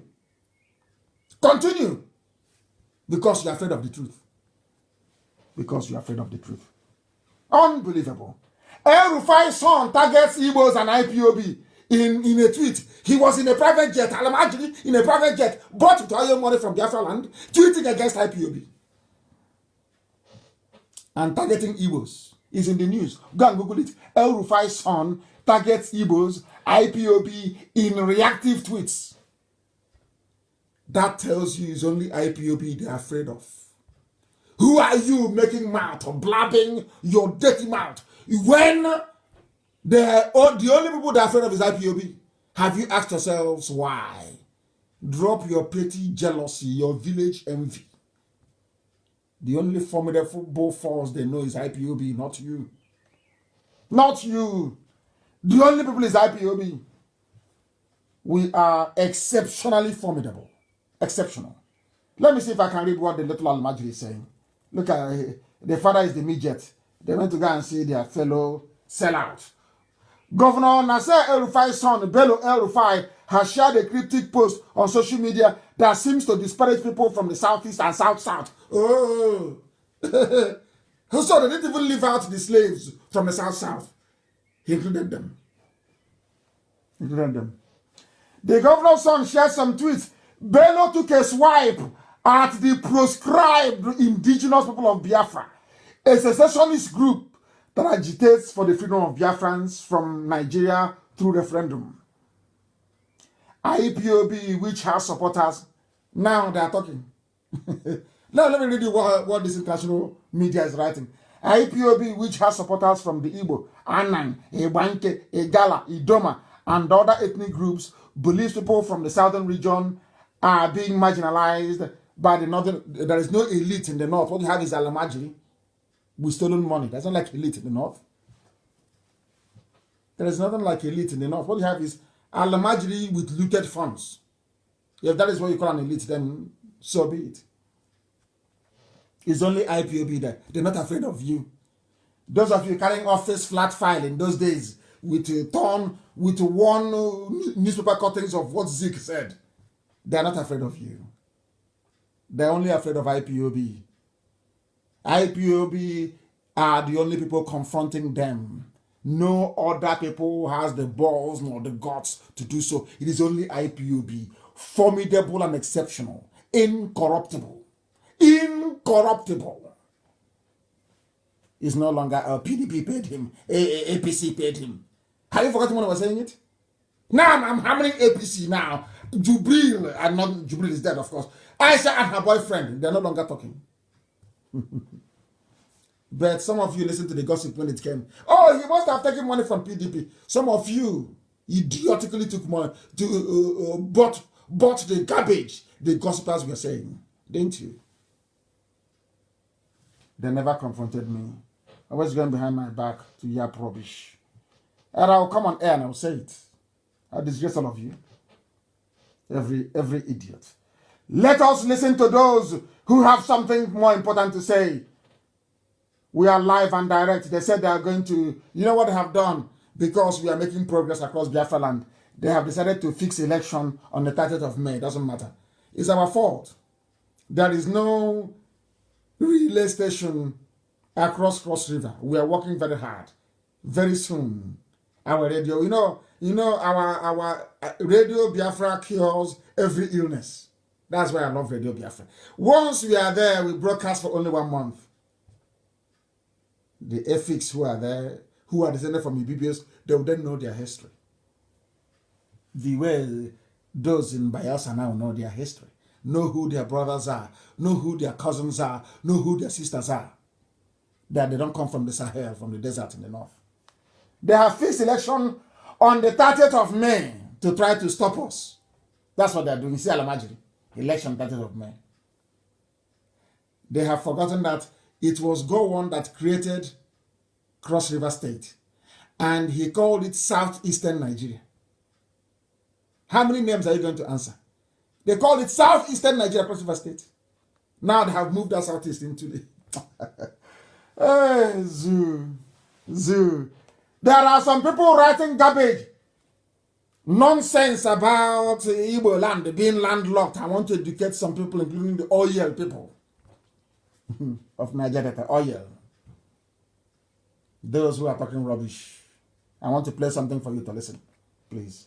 Good morning, Mazi. It's me, David Njoko. Listen very, very carefully, please. I want you to pass a message to our leader to continue. Listen. Especially on his teaching. And the great man as talking. regards Obopon corrupt people, Andoni and Bonny Edio of River State. This local government, especially Andoni Opopo and Bonny, speaks Igbo dialect up to date. This is an Igbo man. This is an Igbo man, of course. He's an Ikwere man. Ikwere man is now giving us history. Ikwere, he's an Igbo man, of course. He's not giving us history. To let every fool know that Igbo land is not landlocked. To let you know. I didn't want to say it is coming from the mouth of an Ikwere man. Listen very carefully. While Andoni speak a combination of Igbo and Ibibio dialect, which they call Obolo. Are you being educated? Obolo is a mixture of Igbo and Ibibio dialect. A mixture. A mixture. Are you now following? That your dialect doesn't mean you're a different person. In Ibek, we speak a different dialect from my cousins in Ohoho that speaks a different dialect from those in Olokoro. Olokoro is different from Obaka. Obaka is different from Usurimo. Usurimo is different, even more related to Ivrim Bisa and Ongwa. It doesn't mean we are different nationalities. What is wrong with some people? Which school did you people go to? All you people bringing all these useless categorizations about our dialect and our language. Once your dialect changes, somehow you're a different person. In the Arab world, the Arabic spoken in Kuwait is not the same thing in Saudi Arabia. It's not the same. Written is the same, but it's not the same. In the UK, the English, the dialect, the accent of somebody from London, Cockney is different from somebody from Anglia, from East Anglia, from Ipswich, and from Colchester. But they're all English. If a Scouser speaks from Liverpool, you cannot hear them. You can't understand their English. When they make movies, there is a subtitle in America so that Americans can understand what they're saying. But they're English, they're Englanders. Are you following? Slight variation in your accent, slight variation in your dialect doesn't mean you're different. So because the dialect of the people in Opobo is slightly different, that is why they're not Igbo. Let me educate, not me. This is an Equatorial man educating you. Please listen very carefully. What surprised me is times, even up to this stage, that the Jaw will say this area are their land. But if they are land... It's not a Jaw. He's telling you. Equatorial man is telling you now.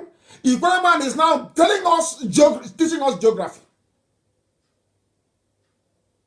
It's not a Jaw land. Listen carefully, please. Because we know what the Fulanis did after the war to divide us. We know what they did. And as I've said before, I know what Melford Okido told me personally. The MPN governor of Rivers State. I met him in London, in his house, in 1998, 1999, if I'm not mistaken. I know what he told me. That day, as we were going, he gave us transport money, I'll never forget. The former governor of Rivers State, Melford Okido, the former governor, who was actually, as a matter of fact, even an Igbo man, Okido, who doesn't know he's an Igbo man. Let's continue. Let's continue. Why do they speak Igbo within this axis? So he should capitalize and continue to preach that this area, which is Opopo, Nkoro, Andoni, and Boni, are Igbo-speaking territories and should be known as that. So that should there be any sabotage from a jaw axis, this area mentioned gives us direct access to the sea because they are Igbo territory and should not be in doubt because up to date, they still speak Igbo. As I talk with you, the person from Opopo speaks Igbo. The person from Boni speaks Igbo. And that of Andoni is a combination of both Igbo and the Ibibio dialect. So I don't see that this area should be called a Jaw territory at all. I don't care because we're all one people. We're all one. I'm not trying to cast an spell. We're all one people. Ejo, Igbo, one. One people. One people. People should stop allowing themselves to be used by the Fulani against your own people. Against your own people. Don't be allowing yourselves to be used. Given what has been said this evening, that even Opobo, I have always known that. Andoni, all the Igbo people. Now, I want to know who is Pandev representing. I'm advising Pandev to either dissolve or change their name. Pandev, headed by Edwin Clark, must either dissolve or change. As long as Pandev exists, I will keep on attacking them. They should dissolve and no longer exist. They have no use. And also, Edwin Clark must also apologize publicly to Ijaw people and to Biafrans at large for his betrayal during the war. He was a traitor. He was an arch-traitor during the war. And if people condone traitors, I don't. If you want to come with us into Biafra, our hands must be clean. I don't condone treachery. I don't condone it. He was a traitor during the war, and he must apologize for his treachery. After all, a lot of people died because of the information he gave to go on. And this is the man that Nwodo was praising. You can imagine. Anyway, we love division, don't we? We love division. But they can no longer divide us because we are one people. We are one people. They can no longer divide us.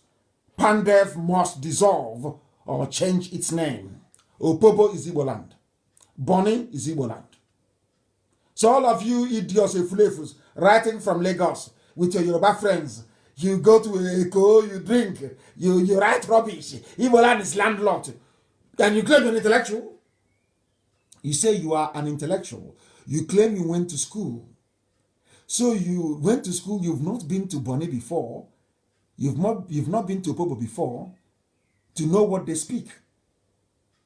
Yet you claim you're an intellectual. From Lagos, with your Yoruba friends, media criminals, writing rubbish. Igbo land is landlocked. Who told you? That is the garbage that Janjaweed have been pouring into your brain for ages.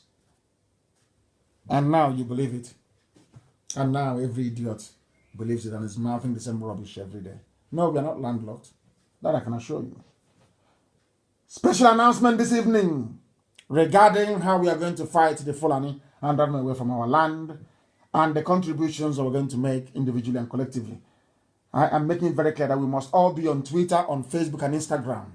And we must be active. I know that some of you cannot post your selfies on Twitter because Twitter is more intellectually based. Very, very important. We all go on Twitter. Everybody must open. I am making it compulsory. Every coordinator everywhere in the world, you must get our people to be on Twitter. You will teach them how it's done. I want every family meeting, every unit, I didn't say every zone, every unit in the world to have somebody who is a social media person, a social media manager, to make sure that we are all on social media. Do you know why? Because no single media house will do a documentary about us. They will always lie against us.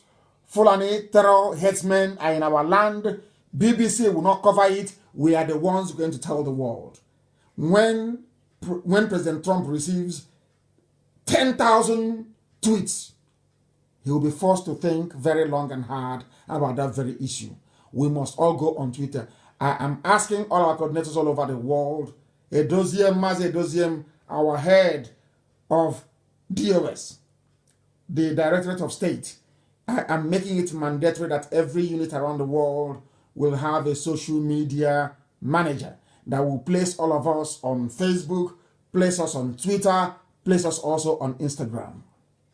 Very, very important and very critical. We are telling our own story. Nobody is telling it for us. That is why we are on all these platforms. You cannot be in your house molding block and building hotels and motels and you think Biafra will come that way. We need to flood the world with our information. And that's exactly what we are doing. That is why we are on social media. And that is why they want to get us out. Oh, it's an online country.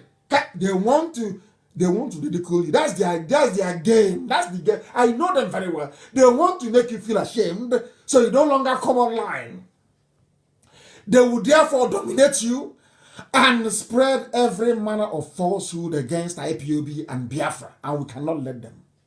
Very simple. They think we are not smart. We are very smart, and we know. We are remaining on Facebook. We are going on Twitter. We are going on Instagram. Every social media platform, we are the ones telling our story.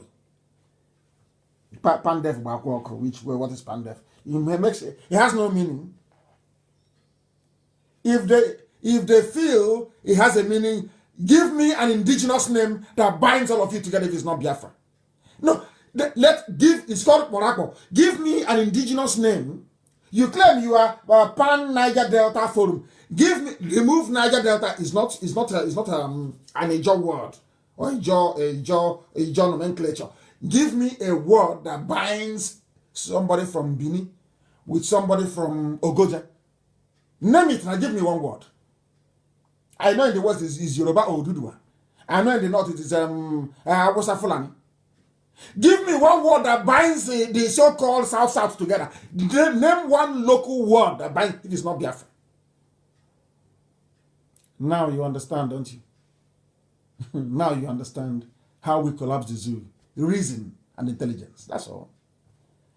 If Pandef is to exist, give me a local name. Give me a local name that defines who you are.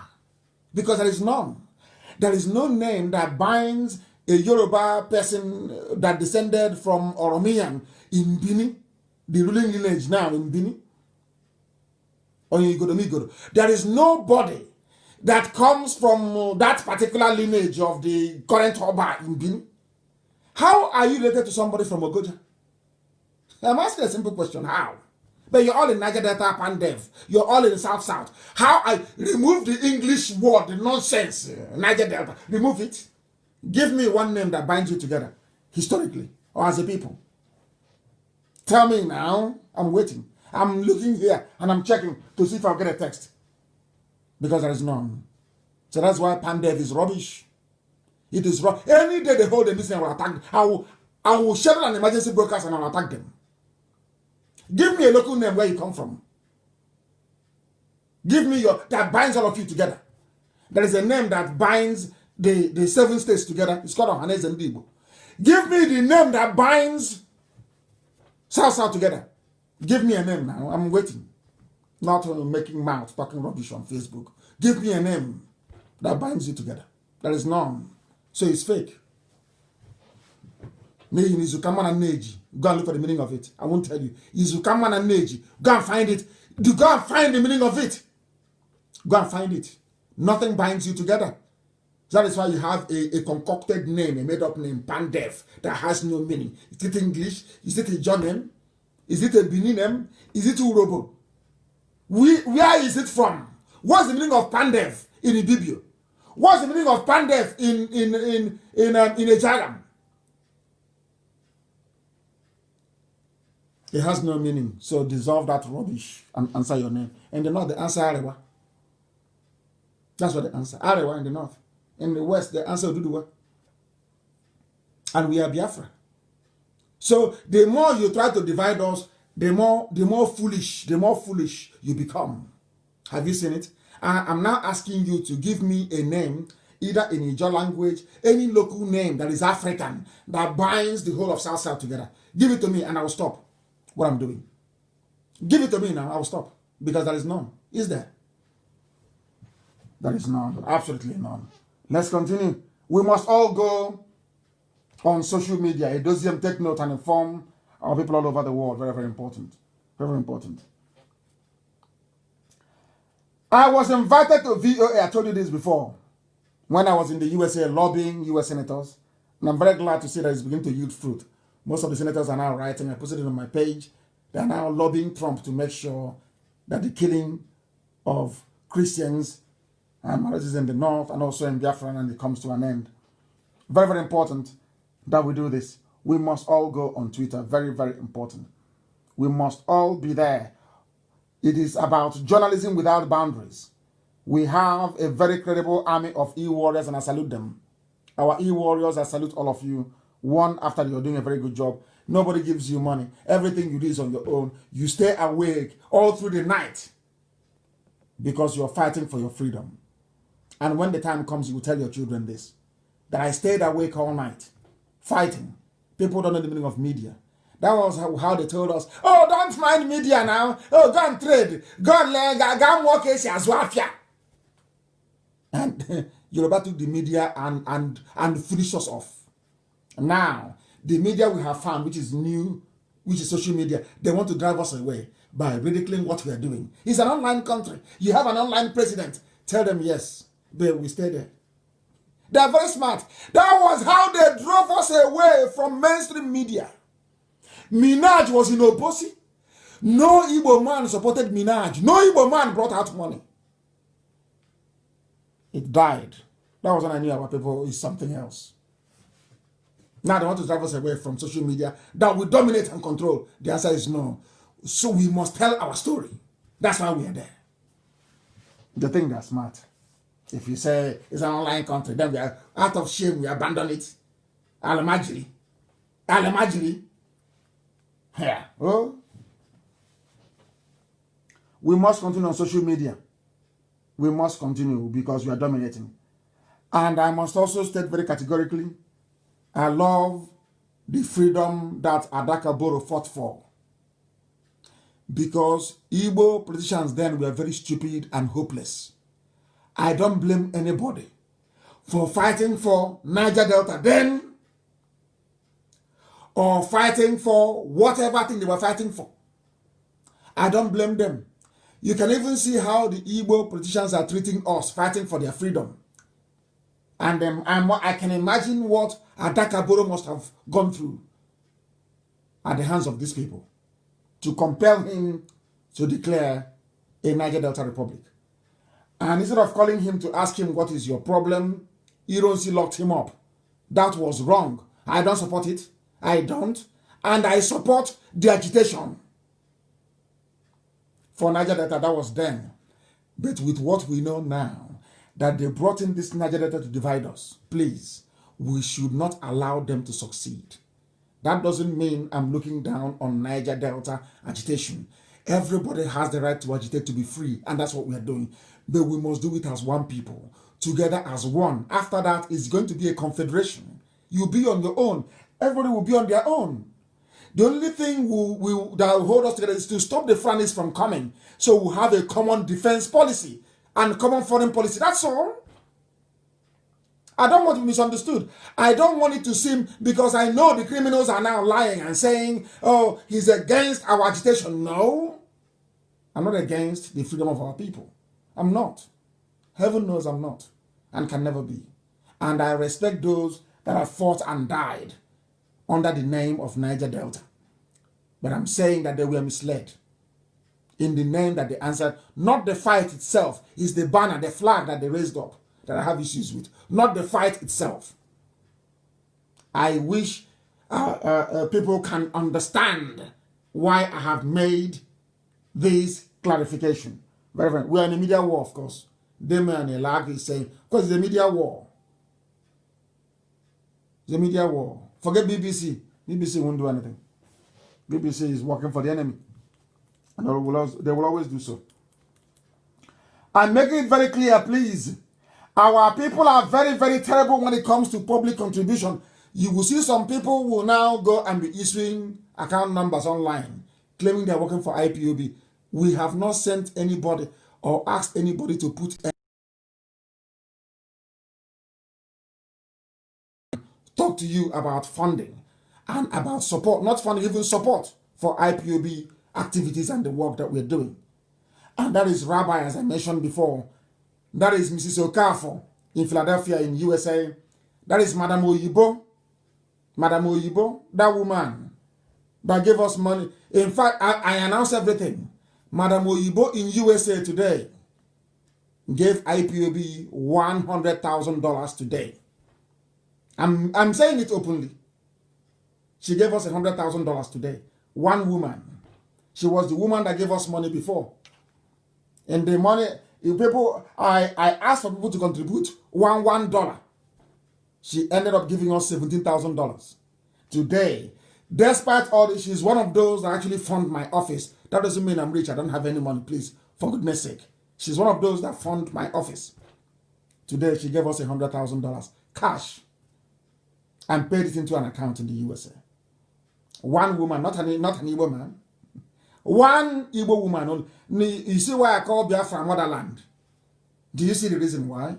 And that is why, from today onwards, our account in the USA will be managed by only women. Every account everywhere will be run by women. Every state must open a bank account to be run by a woman. And you must grant access to our sister Nnamdi. If you don't grant access to our sister Nnamdi between now and when next I'll be on air, I'll give you 1 week because of COVID-19. Every account in the world, Nnamdi must be in it. If she's not there, I won't trust that account and I'll close it down. Everybody, take note, especially USA. I'm announcing it live on air. Take note. If Nnamdi cannot see what you're doing in your account, because I'm the one that they will say they gave 4.4 trillion to. So I need to know what is happening so that I can have evidence. I can publish it because they are gossipers. And the Igbo men gossip better than any other group of people in the world. Igbo men can gossip for their life. They love gossiping. I don't want it. Please, that is why, let me repeat, our women will be in charge of every account we have everywhere in the world. Only women, no men. Men shouldn't come near, they shouldn't come close to our account. No man should come close to it. It's an order from tonight. Very, very important, please. Very, very important, please. Extremely crucial. There has to be discipline in our ranks. Anybody giving you any appealing for funds on Facebook, on social media, distributing account numbers, telling you IPOB said, it is a lie. I did not send anybody. Only Nnamdi can speak to you about funding. Only Rabbi, who is my emissary. Only Mrs. Okafor, who has contributed immensely. She wanted to sell her house in America and I said, no, God forbid. A mother. That's to tell you what our women are doing. Only Mrs. Okafor, who has contributed a lot in this a lot. I don't want to mention the amount. A lot. She has contributed in this very effort we're making. Madam Oyibo and and also our two sisters that man our inquiry lines. Only them. Anything you see online is fake. It is fake. Absolutely fake. I'm making it very, very clear, please. Nobody should give money to any IPOB officer in the USA claiming it is to fight Fulani headsmen. I'm making it very clear. I said no, no, no. If you want to support the effort to drive away the terrorists from our land, go to World Igbo Congress, look for Professor Ejiofor and give him your money. Don't give it to IPOB, please. We don't need it. We don't need it. It's too late. When we asked you before, you were talking rubbish. 2015, we don't need it anymore, please. Go somewhere else and give it to them. That brings us to the end of today's proceedings. I want to see if I can take at least maybe 1 or 2 calls. I said I will take some calls, and I want to take it. Let me see if I can take 1 or 2 calls. You have the number. It has to be only on WhatsApp, please. Only on WhatsApp. Very, very important. If I get any call on WhatsApp, then I will take it. If not, and please do not, our inquiry line is not for video calls. I know you hear the voice of our daughters and you want to, the caller, stay where you are. I'm coming to you in a minute. Stay where you are. No video calls, please. There are WhatsApp lines. No video calls, I beg of you. No video calls or inquiry lines. No video calls, please. The caller on the line, can you hear me?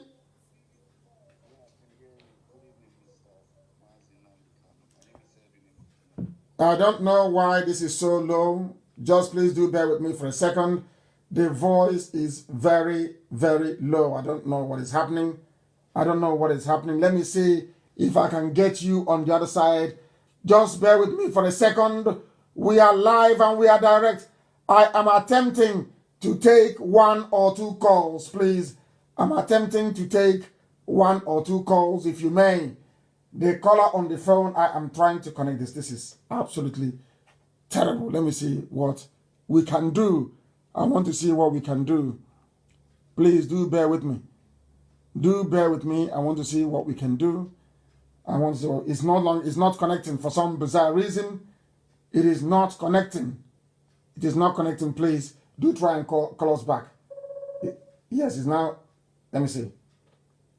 The caller on the phone, can you hear me? The caller on the phone, can you hear me? It's just ringing. Nothing is happening. Nothing is happening. It's just ringing for some reason. The caller on the phone, can you hear me? Can you hear me? Can you turn your system down, please? That is why I don't take all these calls. People don't turn their systems down. The caller on the phone, can you hear me?